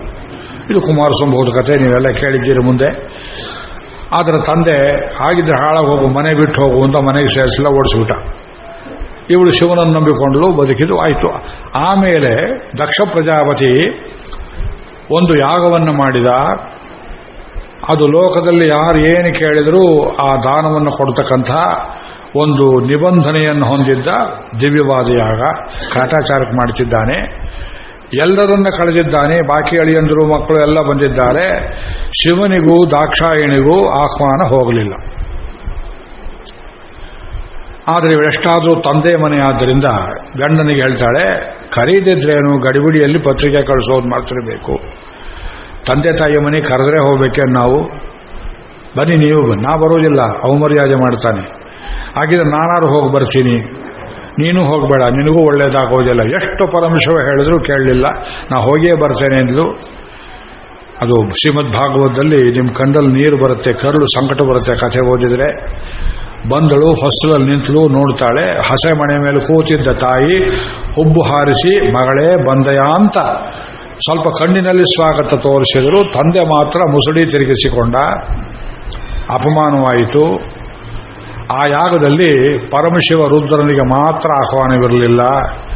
ಉಳಿದೆಲ್ಲ ದೇವತೆಗಳು ಯಜ್ಞದ ನಿಯಮವನ್ನು ಮೀರಿ ಅಲ್ಲಿ ಬಂದಿದ್ದರು. ಒಂದು ದೇವತೆಗೆ ಆಹ್ವಾನವಿಲ್ಲದೆ ಜಾಗದಲ್ಲಿ ಯಾವ ದೇವತೆಯೂ ಹೋಗಬಾರದು. ಸಂಗಚ್ಚ ಧ್ವಂಸಂವದಧ್ವಂ. ಈ ಮಂತ್ರದ ಕೊನೆಯಲ್ಲಿ ದೇವ ಯಥಾಭಾಗಂ ಹೇಳ್ತಾರೆ. ದೇವತೆಗಳಲ್ಲಿ ಜಗಳವೆಂಬುದಿಲ್ಲ. ಜಗಳ ಇದ್ರೆ ದೇವತೆಗಳಲ್ಲ, ಅದೆಲ್ಲ ಪ್ರಾರಂಭದಲ್ಲಿ ಒಂದು ಹೋಗಿಬಿಡ್ತು. ಜಗಳ ಇರುವುದೆಲ್ಲ ಅಸುರರಲ್ಲಿಯೇ, ಪಾಲಿಟಿಕ್ಸಲ್ಲಿ ಪಾರ್ಟಿಗಳಲ್ಲಿದ್ದಾಗೆ. ಐಕಮತ್ಯಕ್ಕೆ ಪ್ರಸಿದ್ಧಿ ದೇವತೆಗಳು. ಸರಿ, ಉಳಿದವರೆಲ್ಲ ಬಂದಿದ್ದಾರೆ, ತಮ್ಮ ಆವಿರ್ಭಾಗ ಸ್ವೀಕಾರ ಮಾಡಿದರು. ರುದ್ರಾಯ ಪಶುಪತೆಯೇ ಏನು ಮುಂದೆ ಆಹ್ವಾನ ಕೊಡಲಿಲ್ಲ. ಬಹಳ ಬೇಜಾರಾಯಿತು ದಾಕ್ಷಾಯಣಿಗೆ. ಅತ್ಲಾಗೆ ಗಂಡನ ಮಾತನ್ನು ಕೇಳದೆ ಬಂದೆ, ಇಲ್ಲಿ ತಂದೆಯೂ ಆಹ್ವಾನ ಮಾಡಲಿಲ್ಲ, ವಾಪಸ್ ಹೋದ್ರೆ ಅಲ್ಲಿನಾಗೆ ಪಾಟ್ಲು, ಇಲ್ಲಿರೋದಕ್ಕೆ ಅವಕಾಶವಿಲ್ಲ ಅಂತ ಆ ಯಜ್ಞಕುಂಡದಲ್ಲಿಯೇ ಬಿದ್ದು ತನ್ನನ್ನೇ ತಾನು ಸುಟ್ಟುಕೊಂಡಳು, ಸತಿಯಾಗಿ ಹೋದಳು. ಇದು ಸತಿ ಕಥೆ. ಇದನ್ನು ತಿಳಿದು ಪರಮಶಿವ ತುಂಬ ಕೋಪಗೊಂಡು ಬೇಡ ಅಂದರೂ ಹೋದಳು. ತಂದೆನೂ ಹೀಗೆ ಮಾಡಿದ್ನಲ್ಲ, ದೇವತೆಗಳು ಹೀಗೆ ಮಾಡಿದ್ರಲ್ಲ, ಬುದ್ಧಿ ಇಲ್ವೇ ಅಂತ ಹೇಳಿ ತಲೆ ಜಡೆಯನ್ನು ಬಡಿದು ವೀರಭದ್ರ ಉಂಟಾಗಿ ಆ ಯಜ್ಞವನ್ನೆಲ್ಲ ಧ್ವಂಸ ಮಾಡಿ ದೊಡ್ಡ ಕಥೆ ಹೋರಾಟವಾಯಿತು. ಆ ವಿವರ ಹೇಳೋದಿಲ್ಲ. ಕೊನೆಯಲ್ಲಿ ದೇವತೆಗಳ ಮೇಲೆ ತನ್ನ ಪಿನಾಕವನ್ನು ಎತ್ತಿದ ಪರಮಶಿವ ರುದ್ರ. ನೀವ್ಯಾಕೆ ಬಂದ್ರಿ, ನಾನು ಮರ್ಯಾದೆ ಅಂತ ಕಡೆ ನೀವ್ಯಾಕೆ ಬಂದ್ರಿ? ದೇವತೆಗಳಿಗೆ ತಪ್ಪು ಅರಿವಾಯಿತು. ಒಡನೆಯೇ ಕಾಲಿಗೆ ಬಿದ್ದು ಕೇಳಿದರೂ ಗೊತ್ತಾಗಲಿಲ್ಲ, ತಪ್ಪು ಆಯಿತು. ಪರಮಶಿವನ ದೊಡ್ಡ ಗುಣ, ಎಷ್ಟು ಕೋಪವೋ ಅಷ್ಟೇ ಶೀಘ್ರ ಪ್ರಸನ್ನ, ಕ್ಷಿಪ್ರ ಪ್ರಸನ್ನ. ಒಡನೆಯೇ ಪ್ರಸನ್ನನಾಗಿ, ಹಾಗಿದ್ರೆ ನಿಮ್ಮನ್ನು ಕೊಲ್ಲೋದಿಲ್ಲ, ಎತ್ತಿದ್ದೇನೆ, ಈ ಬಿಲ್ಲು ವ್ಯರ್ಥ ಆಗಬಾರದು, ನಿಮಗೇ ಕೊಟ್ಟಿದ್ದೇನೆ ಅಂತ ಅವ್ರ ಕೈಲಿ ಕೊಟ್ಟು ಬಿಟ್ಟ. ದೇವತೆಗಳು ನೋಡಿದ್ರು, ಇದನ್ನು ತಗೊಂಡು ನಾವೇನು ಮಾಡೋದು? ಅದು ಅವನೇ ಎತ್ತುವಂತಹ ಬಿಲ್ಲು, ಪ್ರಳಯ ಕಾಲದಲ್ಲಿ ಉಪಯೋಗ ಮಾಡತಕ್ಕ ಬಿಲ್ಲು, ಪ್ರಳಯ ರುದ್ರನ ಕೈಲಿರಬೇಕಾದ ಬಿಲ್ಲು. ಇದು ನಮಗೆ ಬೇಡ ಅಂತ ಯೋಚನೆ ಮಾಡಿದವರು. ಈ ಜನಕನ ವಂಶದಲ್ಲಿ ಒಬ್ಬ ಪೂರ್ವಜ ಇದ್ದ, ದೇವರಾತ ಅಂತ. ಆ ದೇವರಾತನಿಗೆ ಬಹುಮಾನವನ್ನು ಕೊಟ್ಟರು. ಯಾಕೆ ಬೇಡದೆ ಅಂತ ಈಗ ತಾನೇ ಪ್ರೆಸೆಂಟೇಷನ್ ಕೊಡೋದು. ಯಾರೋ ಒಂದು ಪಂಚ ಕೊಟ್ಟಿರ್ತಾರೆ, ತಲೆ ಕಟ್ಟೋಕ್ಕೂ ಬರೋದಿಲ್ಲ, ಟವಲಿಗೂ ಬರೋದಿಲ್ಲ, ಕಾಲಿಗೆ ಬರೋದಿಲ್ಲ, ಕೈಗೆ ಬರೋದಿಲ್ಲ. ಅದನ್ನು ಮಡಿಸಿ ಇನ್ನೊಬ್ಬರಿಗೆ ಓದಿಸಿಬಿಡುವುದು, ಅವರದನ್ನು ಇನ್ನೊಬ್ಬರು ಕೊಡುವುದು. ಇದು ಪರಂಪರೆಯಿಂದ ಹೋಗುವ ಹಾಗೆ. ಇದು ಬಿಲ್ ಉಪಯೋಗ ಮಾಡೋಗಿಲ್ಲ, ಅವನು ಬಿಟ್ಟರೆ ಎತ್ತಕ್ಕೆ ಬರೋದಿಲ್ಲ ಉಳಿದವರಿಗೆ. ಅದು ದೇವರಾತನ ಪರಂಪರೆಯಿಂದ ಕ್ಷೀರಧ್ವಜ ಜನಕರವರೆಗೆ ಬಂದಿತ್ತು. ಈ ಜನಕರಾಜನಿಗೆ ಒಂದು ದಿವ್ಯ ಕಾಲದಲ್ಲಿ ಒಂದು ಮಹಾಯಜ್ಞವನ್ನು ಮಾಡುವಾಗ ಭೂಮಿಯನ್ನು ಉಳಬೇಕು ಅಂತ ಹೊರಟು. ಅನೇಕರಿಗೆ ಗೊತ್ತಿಲ್ಲ ಭೂಮಿ ಉಳುವುದು. ಜನಕರಾಜ ತಾನೇ ಸ್ವಂತ ವ್ಯವಸಾಯ ಮಾಡ್ತಿದ್ದ ಅಂತ ಹೀಗೆಲ್ಲ ಮಾತಾಡ್ತಾರೆ ಅಬದ್ಧವಾಗಿ. ಒಬ್ಬರು ಇಂಗ್ಲಿಷ್ ಮೇಸ್ಟ್ರನ್ನ ನಮ್ಮ ರಾಮಾಯಣ ಪ್ರವಚನಕ್ಕೆ ಉದ್ಘಾಟನೆಗೆ ಅಂತ ಕರೆದು ಬಿಟ್ರು. ಅವರು ರಾಮಾಯಣ ಗೊತ್ತಿಲ್ಲ. ಜನಕರಾಜನಂತ ಅವನು ಭೂಮಿ ಉಳಿತಿದ್ದ ನೋಡ್ರಿ ಶುರು ಮಾಡಿಬಿಟ್ರು ಕಥೆ. ಸಭೆಯಲ್ಲಿ ತಿಂದು ಆಗಿಲ್ಲ. ಭೂಮಿ ಉಳುವುದು ಯಾತಕ್ಕೆ? ಯಜ್ಞ ಭೂಮಿಯಲ್ಲಿ ಎಲ್ಲಿಯೂ ಅಶುದ್ಧ ಪದಾರ್ಥ ಇರಬಾರದು. ಯಾವುದೋ ಭೂಮಿ ಕೊಡ್ತಾರೆ, ಮನೆ ಕಟ್ಕೊಳ್ಳಿದ್ದು ಕೊಡ್ತಾರೆ 60/40, 50/80. ನೀವು ಮನೆ ಕಟ್ಟಬೇಕಾದ್ರೆ ಅಲ್ಲಿ ಮೊದಲು ಯಾರ್ಯಾರನ್ನು ಹೂಳಿರ್ತಾರೋ, ಏನೇನಿರ್ತದೋ, ಯಾವ್ಯಾವ ಶವೋ, ಯಾವ ಬೂಜಿಯೋ, ಯಾವ ಮೂಳಿಯೋ, ಅದನ್ನೆಲ್ಲ ಮೊದಲು ಉತ್ತು ತೆಗೆದು ಬೆಳೆಯೋದಕ್ಕಲ್ಲ, ಅಶುದ್ಧವನ್ನೆಲ್ಲ ಹೊರಗೆ ಹಾಕಿ ಆಮೇಲೆ ರುದ್ರ ಬಲಿ ಅಂತ ಮಾಡ್ತಾರೆ, ಸರ್ಪ ಬಲಿ ಅಂತ ಮಾಡ್ತಾರೆ. ರಾತ್ರಿ ಹೊತ್ತು ಮೊದಲು ಮಾಡಿ ಈ ಗೃಹ ಪ್ರವೇಶ ಗುದ್ಲಿ ಪೂಜೆಗೆ ಮುಂಚೆ ಇದೆಲ್ಲ ಯದ್ಭೂಮೇ ಕ್ರೂರಂ, ಇದೆಲ್ಲ ನೋಡಿ ಎಷ್ಟು ಪವಿತ್ರವಾದ ಮಂತ್ರಗಳನ್ನ ಇಟ್ಟಿದ್ದಾರೆ. ಶುದ್ಧವಾದ ಜಾಗದಲ್ಲಿ ಮನೆ ಕಟ್ಕೊಂಡು ವಾಸ ಮಾಡಿದರೆ ಒಳ್ಳೆ ವಿಚಾರ ಬರ್ತದೆ, ಶ್ರೇಯಸ್ಸು ಊರ್ಜಿತವಾಗುತ್ತೆ. ಸಿಕ್ಕ ಕಡೆ ಮನಸ್ಸಿಗೆ ಬಂದಾಗ ಮನೆ ಕಟ್ಟಬಾರದು, ಒಂದು ಯಾಗಕ್ಕೂ ಅದೇ ನಿಯಮ. ಹಾಗೆ ಭೂಮಿಯನ್ನುಳುವಾಗ ಭೂಮಿಯ ಮಧ್ಯದಲ್ಲಿ ಒಂದು ಪದ್ಮದಲ್ಲಿ ಒಂದು ಹೆಣ್ಣು ಮಗು ಕಾಣಿಸಿತು. ನೇಗಿಲನ ತುದಿಗೆ ಅದು ಬಡಿಯಿತು. ಆ ಮಗುವನ್ನು ನೋಡಿ ಜನಕರಾಜ, ಆಹಾ ಇವಳು ಭೂಮಿಜೆ, ಭೂದೇವಿ ನನ್ನ ಮನೆಗೆ ಬಂದಿದ್ದಾಳೆ ಲಕ್ಷ್ಮೀ ರೂಪದಲ್ಲಿ ಅಂತ ತಿಳ್ಕೊಂಡು ತನ್ನ ಮಗಳನ್ನಾಗಿ ಬೆಳೆಸಿದ. ಅವಳೇ ಸೀತಾದೇವಿ. ಜನಕನ ರಕ್ತವೂ ಅಲ್ಲ, ಜನಕನ ಪತ್ನಿಯ ರಕ್ತವೂ ಅಲ್ಲ, ಯಜ್ಞ ಭೂಮಿಯಲ್ಲಿ ಸಿಕ್ಕಿದವಳು, ನೇಗಿಲಿಗೆ ಬಡಿದು ಸಿಕ್ಕಿದವಳು ಸೀತಾ. ಆಮೇಲೆ ಮನೆಯಲ್ಲ ಬಿಲ್ ಬೇರೆ ಇತ್ತಲ್ಲ, ಅದನ್ನು ಕುರಿತು ಜ್ಞಾನದೃಷ್ಟಿಯಿಂದ ಯೋಚನೆ ಮಾಡಿದ. ಜನಕರಾಜ ತುಂಬ ಜ್ಞಾನಿಯಾಗಿದ್ದವನು, ರಾಜಋಷಿಯಾಗಿದ್ದವನು. ಲಕ್ಷ್ಮೀ ಇಲ್ಲಿ ಬಂದ ಮೇಲೆ ನಾರಾಯಣನೂ ಬರಬೇಕು, ನಮ್ಮ ಮನೆಗೆ ಬಂದೇ ತೀರಬೇಕು ಅಂತ ತಿಳ್ಕೊಂಡು ಈ ರಾಮಾವತಾರ ಕಾಲದಲ್ಲಿ ಒಂದು ಪ್ರತಿಜ್ಞೆಯನ್ನು ಮಾಡಿದ. ಈ ಬಿಲ್ಲನ್ನು ಎತ್ತಿ ಯಾವನು ಇದಕ್ಕೆ ಹಗ್ಗವನ್ನು ಕಟ್ಟಬಲ್ಲನೋ ಅವನಿಗೆ ನನ್ನ ಮಗಳನ್ನು ಕೊಟ್ಟು ಮದುವೆ ಮಾಡ್ತೇನೆ ಅಂತ ಘೋಷಣೆ ಮಾಡಿದ್ದ. ವರ್ಷವೂ ಈ ಧನುರ್ಯಾಗವನ್ನು ಮಾಡ್ತಾ ಇದ್ದ. ಇದು ರಾಮಾಯಣ ಸನ್ನಿವೇಶ ಹೀಗಿದೆ. ಆನಂದ ರಾಮಾಯಣದಲ್ಲಿ, ನಮ್ಮ ಕನ್ನಡ ರಾಮಾಯಣದಲ್ಲಿ, ತೊಲವೆ ಬಿಟ್ಟರೆ ಕಂಬ ರಾಮಾಯಣದಲ್ಲಿ, ತುಳಸಿ ರಾಮಾಯಣದಲ್ಲಿ ಕಥಾ ಸನ್ನಿವೇಶ ಬದಲಿ ಮಾಡಿಬಿಟ್ಟಿದ್ದಾರೆ. ಅದು ದ್ರೌಪದಿ ಸ್ವಯಂವರದ ಹಾಗೆ, ಲೋಕದ ಎಲ್ಲ ದೊರೆಗಳಿಗೆ ಆಹ್ವಾನ ಕೊಟ್ಟು ಕರೆದ ಹಾಗೆಯೂ, ರಾವಣ ಮೊದಲಾದವರೆಲ್ಲ ಬಂದಿದ್ದರು ಅಂತಲೂ. ಆ ಸಂದರ್ಭದಲ್ಲಿ ಒಬ್ಬೊಬ್ಬರಿಗೂ ಒಂದೊಂದು ಅವಮಾನವಾಯಿತು. ಕೆಲವರು ಬಿಲ್ ನೋಡಿಯೇ ಹೆದರಿ ಸತ್ತರು, ಕೆಲವರು ಎತ್ತುವುದಕ್ಕೆ ಹೋಗಿ ಮೇಲೆ ಹಾಕ್ಕೊಂಡು ಸತ್ತರು. ರಾವಣನಿಗೆ ಕಚ್ಚಿಯೂ ಬಿಚ್ಚಿ ಹೋಯಿತು, ಮಲಮೂತ್ರ ವಿಸರ್ಜನೆಯಾಯಿತು. ಆನಂದ ರಾಮಾಯಣದಲ್ಲಿ ಬರೆದಿದ್ದಾರೆ ಇದನ್ನೆಲ್ಲ. ಅಂತೂ ಸೀತೆ ಸಿಕ್ಕಲಿಲ್ಲವಲ್ಲ, ಹಾಗಿದ್ರೆ ಕಳ್ಳತನದಲ್ಲಿ ಹೊತ್ಕೊಂಡು ಹೋಗ್ತೇನೆ ಅಂತ ಪ್ರತಿಜ್ಞೆ ಮಾಡಿದ ಅಂತ ತೊರವೆ ರಾಮಾಯಣದಲ್ಲಿ ಬರೆದಿದ್ದಾರೆ. ಇದು ಯಾವುದೂ ಮೂಲದಲ್ಲಿಲ್ಲ. ಮೂಲದಲ್ಲಿರೋ ರೀತಿ ಯಾವುದು? ಮೊದಲನೇ ಸಲ ಘೋಷಣೆ ಮಾಡಿದ್ದ ಯಾರ್ಯಾರೋ ದೊರೆಗಳು ಬಂದಿರಬೇಕು, ಅದನ್ನ ಇಲ್ಲಿ ಬರೀಲಿಲ್ಲ. ಬಂದವರೆಲ್ಲ ನೋಡಿದ್ರು, ಬಿಲ್ ನೋಡಿಯೇ ಹೆದರಿದ್ರು, ಆಗಲಿಲ್ಲ. ಆಮೇಲೆ ಯೋಚನೆ ಮಾಡಿದ್ರು, ಎಲ್ಲ ಗುಂಪು ಕೂಡಿಕೊಂಡು ಯಾರೊಬ್ಬರಿಗೂ ಬಗ್ಗದೇ ಇರುವಂತಹ ಪಣ ಇಟ್ಟಿದ್ದಾನೆ ಅಂದಮೇಲೆ ನಮಗೆ ಅವಮಾನ ಮಾಡೋದಕ್ಕೆ ಇಟ್ಟಿದ್ದಾನೆ, ಈ ದೊರೆಯನ್ನು ಕೊಲ್ಲಬೇಕು ಅಂತ ಅವರೆಲ್ಲ ಸೇರಿಕೊಂಡು ಜನಕನ ಮೇಲೆ ಕೈ ಮಾಡ್ತಾರೆ. ಜನಕರ ತಮ್ಮ ಕುಶಧ್ವಜ ಕಾಶಿಯಲ್ಲಿದ್ದವನು ಆ ಸೈನ್ಯವನ್ನೆಲ್ಲ ಬೊಗ್ಗು ಬಡಿದು ಅವ್ರನ್ನೆಲ್ಲ ಚದುರಿಸ್ತಾರೆ. ಅಲ್ಲಿಂದ ಆಚೆಗೆ ವರ್ಷ ಈ ಧನುಸ್ಸನ್ನು ತಂದು ಯಜ್ಞ ಭೂಮಿಯಲ್ಲಿಡುವುದು, ಅರಿಶಿನ ಕುಂಕುಮ ಅಕ್ಷತೆ ಪುಷ್ಪ ಹಾಕಿ ಪೂಜೆ ಮಾಡುವುದು, ಯಾರು ಬರ್ತಾರೆ ಮನೆಗೆ ಬೆಲ್ಲೆತ್ತವರು ನೋಡುವುದು, ಬರಲಿಲ್ಲ ಅಂತ ನಿರಾಶೆ ಮಾಡಿಕೊಳ್ಳುವುದು. ಹೀಗೆ ಅನೇಕ ವರ್ಷ ಕಳೆದಿರೋ ಸಂದರ್ಭದಲ್ಲಿ ವಿಶ್ವಾಮಿತ್ರರು ರಾಮಲಕ್ಷ್ಮಣರನ್ನ ಕರ್ಕೊಂಡು ಆ ಸಭೆಗೆ ಬರುವಂತಹ ಸಂದರ್ಭ. ಅದನ್ನು ವಿಶ್ವಾಮಿತ್ರ ಶಿಷ್ಯರು, ಗುರುಗಳೇ ಅಲ್ಲಿ ಯಜ್ಞ ನಡೀತಾ ಇದೆ, ಪರಮಾದ್ಭುತವಾದ ಯಜ್ಞ, ಅದ್ಭುತಂಚ ಧನುರತ್ನಂ ತತ್ರೈಕಂ ದ್ರಷ್ಟುಮರ್ಹಸಿ. ವಿಶ್ವಾಮಿತ್ರ ಗೊತ್ತಿರಲಿಲ್ಲ, ಗೊತ್ತಿತ್ತು. ರಾಮಲಕ್ಷ್ಮಣ ಕರ್ಕೊಂಡು ಹೋದ್ರೆ ಅಕಸ್ಮಾತ್ತು ಬಗೆಹರಿಬಹುದು ಅಂತ ಭಾವನೆಯಿಂದ ಹೇಳ್ತಾರೆ. ವಿಶ್ವಾಮಿತ್ರ ಹೇಳಿದರು, ನನಗೂ ಗೊತ್ತಿದೆ ಹುಡುಗರ, ನಾನು ಅದಕ್ಕೆ ಕರ್ಕೊಂಡು ಬಂದಿದ್ದೇನೆ ರಾಮಲಕ್ಷ್ಮಣರನ್ನ, ಹೊರಡ್ತೇವೆ ಅಂದರು. ಮಧ್ಯಾಹ್ನವಾಯಿತು. ಬೆಳಗ್ಗೆ ಎಲ್ಲ ಆನ್ಯಕ್ಕದ ಕೆಲಸ ಆಯಿತು. ಲಂಬಮಾನೆ ದಿವಾಕರೇ ಟೈಮ್ ಕೂಡ ಕೊಟ್ಟಿದ್ದಾರೆ ನೋಡಿ. ಮಧ್ಯಾಹ್ನದ ಹೊತ್ತು ಎಲ್ಲ ಭೋಜನ ಗೀಜನ ಮುಗಿಸ್ಕೊಂಡು ಕಾಲ್ನಡಿಗೆಯಲ್ಲಿ ಹೊರಟಿದ್ದಾರೆ ಮಿಥಿಲಾಪಟ್ಟಣಕ್ಕೆ. ವಿಶ್ವಾಮಿತ್ರರು ಒಂದು ಕಾಲದಲ್ಲಿ ಮೃಗಪಕ್ಷಿಗಳಿಗೂ ಭಯಂಕರವಾಗಿದ್ದವರು, ವಸಿಷ್ಠಾಶ್ರಮ ಲೂಟಿ ಮಾಡಿದ್ದವರು. ಈಗ ಹೇಗಾಗಿದ್ದರು? ಮೃಗಪಕ್ಷಿಗಣಾಶ್ಚೈವ ಸಿದ್ಧಾಶ್ರಮ ನಿವಾಸಿನಃ ಅನುಜಗ್ಮುರ್ಮಹಾತ್ಮಾನಂ ವಿಶ್ವಾಮಿತ್ರಂ ಮಹಾಮುನಿಂ. ಆಶ್ರಮದಲ್ಲಿದ್ದ ಮೃಗಪಕ್ಷಿಗಳು ನಿಶ್ಶಬ್ದವಾಗಿ ವಿಶ್ವಾಮಿತ್ರರ ಜೊತೆಯಲ್ಲೇ ಹೊರಟು ಬಿಟ್ಟು, ಅವ್ರು ಹೊರಟ ಮೇಲೆ ನಾವು ಹೊರಡಬೇಕು.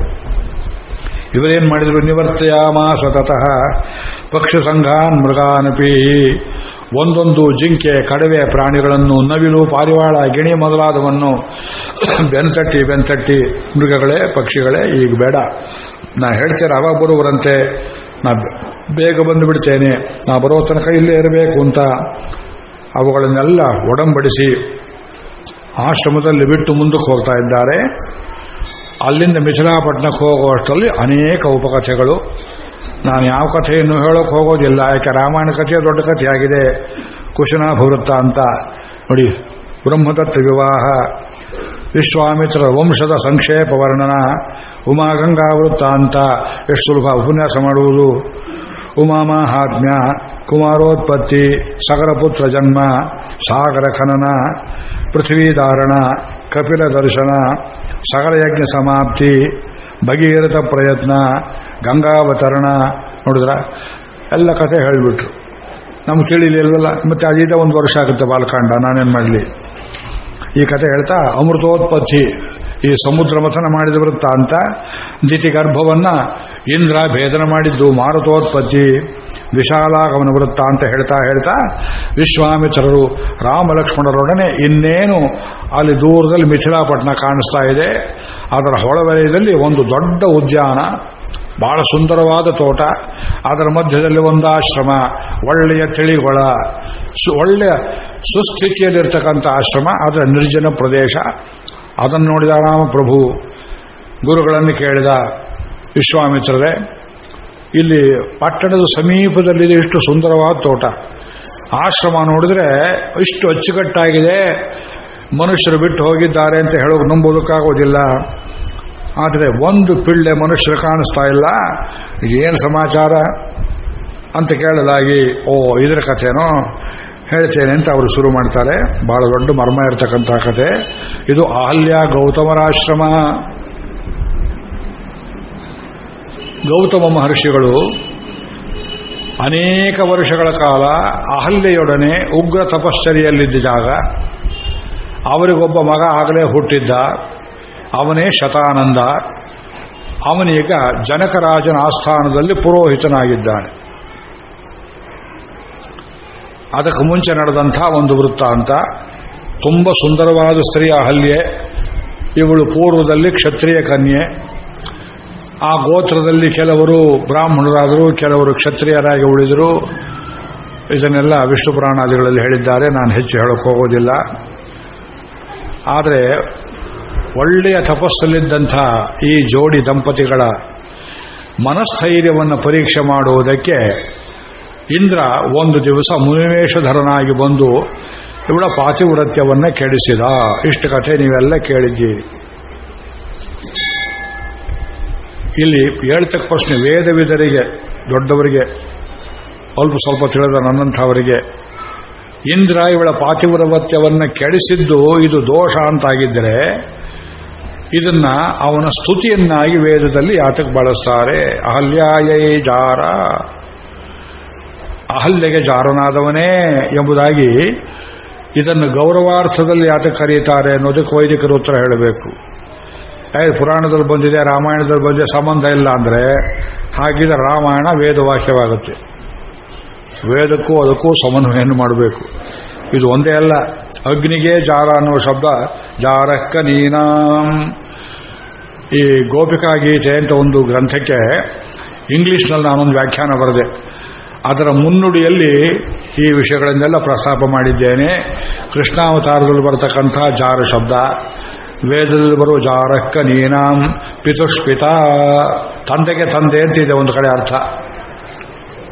ಇದು ವೇದದಲ್ಲಿ ಬಂದಿರೋ ಶಬ್ದಗಳಿಗೆ ಕೈ ತೊಳ್ಕೊಂಡು ಕೈ ಹಚ್ಚಬೇಕು, ಮನಸ್ಸನ್ನು ಪರಿಶುದ್ಧ ಮಾಡಿಕೊಂಡು ನಾವು ಅರ್ಥಗಳನ್ನು ಗ್ರಹಿಸಬೇಕು. ಈ ಕಥೆಯ ಒಳತತ್ವವನ್ನು ನಾನು 2-3 ಕಡೆ ಪ್ರಸ್ತಾಪ ಮಾಡಿದ್ದೇನೆ. ವೇದ ಸಂಸ್ಕೃತಿ ಪರಿಚಯ 3ನೇ ಸಂಪುಟದಲ್ಲಿ, ಇಂದ್ರ ಲೇಖನದಲ್ಲಿ ಒಂದು ಕಡೆ, ಈ ರಾಮಾಯಣದ ಮಹಾಪ್ರಸಂಗಗಳು 1ನೇ ಭಾಗ ಅದರಲ್ಲಿ ಒಂದು ಕಡೆ. ಇದನ್ನು ನಾನು ಇಲ್ಲಿ ಸಂಕ್ಷೇಪವಾಗಿ ಇವತ್ತು ಪೂರ್ತಿ ಹೇಳಲಿಕ್ಕೆ ವೇಳೆ ಆಗೋದಿಲ್ಲ. ವಿಷಯವನ್ನು ಎತ್ತುತ್ತೇನೆ, ಬಿಟ್ಟು ಬಿಡ್ತೇನೆ. ಹೋಮ್ವರ್ಕ್ ಮನೆಯಲ್ಲಿ ಸ್ವಲ್ಪ ಚಿಂತನೆ ಮಾಡಿಕೊಂಡು ಬನ್ನಿ, ನಾಳೆ ಅದನ್ನು ವಿಸ್ತಾರ ಮಾಡೋಣ. ಇಲ್ಲಿ ನಡೆದದ್ದೇನು? ಗೌತಮ ಮುನಿಗಳ ವೇಷದಲ್ಲಿ ಇಂದ್ರ ಬಂದ.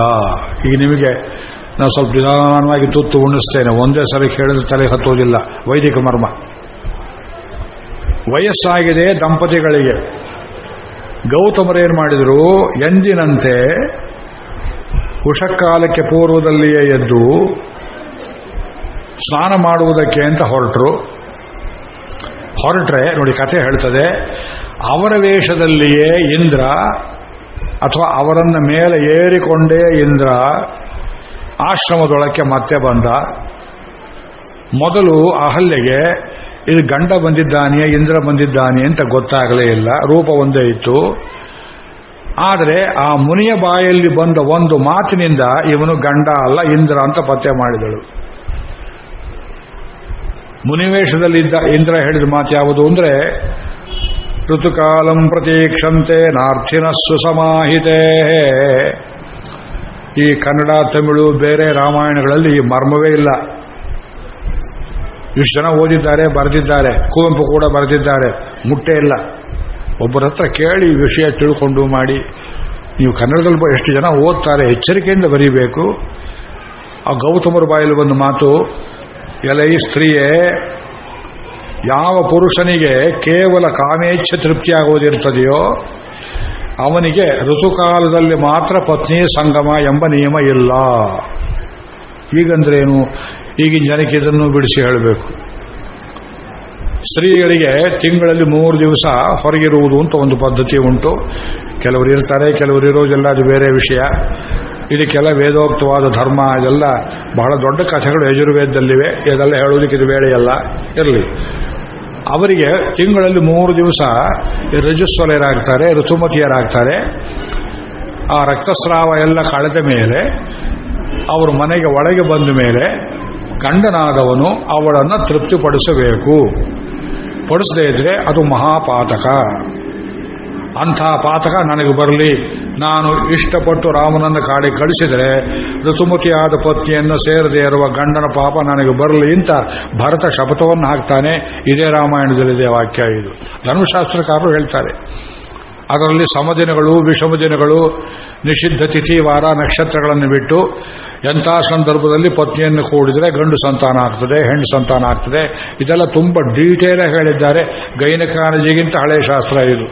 ಓದೋರೆಲ್ಲ ಕೇಳೋರೆಲ್ಲ ಸೈಂಟಿಫಿಕ್ ಪರೀಕ್ಷೆ ಮಾಡೋದು ಇರಲಿ. ಇವ್ರ ಬಾಯಲ್ಲಿ ಬಂತು ವಸಿಷ್ಠರು, ಇವರು ಗೌತಮರ ಬಾಯಲ್ಲಿ ಬರಬಾರದು ಮಾತು.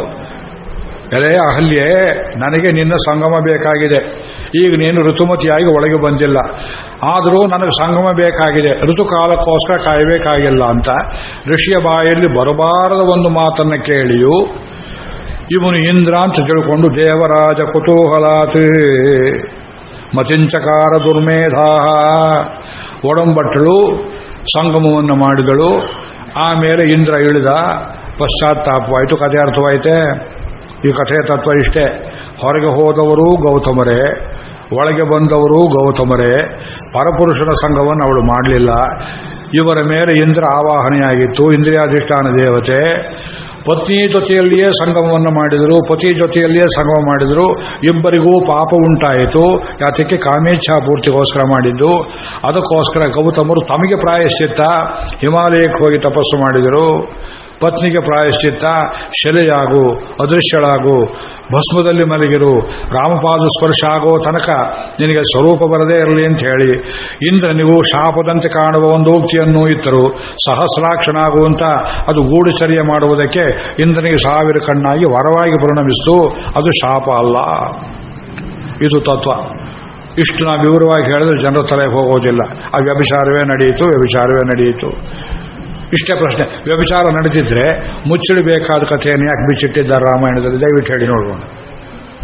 If it is a story should be ashamed of, ಇದನ್ನು ವೇದದಲ್ಲಿ ಯಾಕೆ ಹೇಳಿದ್ರು, ರಾಮಾಯಣದಲ್ಲಿ ಯಾಕೆ ಹೇಳಿದ್ರು? ಪತಿ ಪತ್ನಿಯರಾದರೂ ಪರಸ್ಪರ ಸಂಗಮಕ್ಕೆ ಒಂದು ನಿಯಮ ಉಂಟು. ಆ ನಿಯಮವನ್ನು ಉಲ್ಲಂಘಿಸಿದರೆ ಪತ್ನಿಯನ್ನೇ ಬಲಾತ್ಕಾರ ಮಾಡಿದ್ರು ವ್ಯಭಿಚಾರ ದೋಷ ಬರುತ್ತೆ ಅಂತ ಶಾಸ್ತ್ರಗಳಲ್ಲಿ ಹೇಳೋ ವಾಕ್ಯ. ನಾಳೆ ಶಾಸ್ತ್ರವಾಕ್ಯ ಕೊಡ್ತೇನೆ ಬೇಕಾದರೆ, ಸ್ಮೃತಿ ವಾಕ್ಯಗಳನ್ನು. ಇಷ್ಟು ಆತ್ಮಶೋಧನೆಯನ್ನು ಮಾಡಿಕೊಳ್ತಕ್ಕಂತಹ ಮಹರ್ಷಿಗಳು, ಗೌತಮರಂಥ ಋಷಿಗಳು ಎಲ್ಲಿದ್ದಾರೆ? ಅಗಸ್ತ್ಯ ಲೋಪಾಮುದ್ರೆ ಸಂವಾದ ಬರುತ್ತೆ ಋಗ್ವೇದದಲ್ಲಿ. ತಂದೆಗೆ ಮಾತು ಕೊಟ್ಟರು ಅಗಸ್ತ್ಯರು. ಅಗಸ್ತ್ಯ ಅಂತ ಒಂದು ಕಾದಂಬರಿಯನ್ನು ಬರೆದೆ ನಾನು. ಅಗಸ್ತ್ಯ ಸೂಕ್ತಗಳನ್ನೆಲ್ಲ ಒಳಗೊಂಡು ಪ್ರಕ್ರಿಯೆ ಇಟ್ಟು ನಾನು ಸಂತಾನ ಉಂಟು ಮಾಡ್ತೇನೆ, ಮದುವೆ ಮಾಡಿಕೊಳ್ತೇನೆ. ಇವರು ಬ್ರಹ್ಮಚಾರಿ ಆಗಬೇಕು ಅಂತ ಆಸೆ. ತಂದೆಗೆ ಒಬ್ಬನೇ ಮಗ. ನೀ ಬ್ರಹ್ಮಚಾರಿ ಆಗಿಬಿಟ್ರೆ ಅಗಸ್ತ್ಯ ಗೋತ್ರ ಬೆಳೆಯೋದಿಲ್ವಲ್ವ ಅಂದರು. ತಂದೆಗೆ ಮಾತು ಕೊಟ್ಟರು, ವಿವಾಹ ಆದರು. ವಿದರ್ಭ ರಾಜಕುಮಾರಿಯನ್ನು ಮದುವೆ ಆದರು. ವಯಸ್ಸಾಗ್ತಾ ಬಂತು. ಇವರು ರಾಜಕಾರಣದಲ್ಲಿಯೇ ತೊಡಗಿದರು. ಎಷ್ಟೊಂದು ದುಷ್ಟ ಕ್ಷತ್ರಿಯರನ್ನು ಕೊಂದು ಹಾಕಿದ್ರು ಪರಶುರಾಮರು. ಅದೆಲ್ಲ ಜಾಗದಲ್ಲಿ ಅಗಸ್ತ್ಯ ಖನಿತ್ರೈ ಖನಮಾನ ಋಷಿ ಉಗ್ರವರ್ಣೋ ಪುಪೋಷ ಬ್ರಾಹ್ಮಣ ಕ್ಷತ್ರಿಯ ವರ್ಣಗಳನ್ನು ಬೆಳೆಸ್ತಾ ಬಂದರು.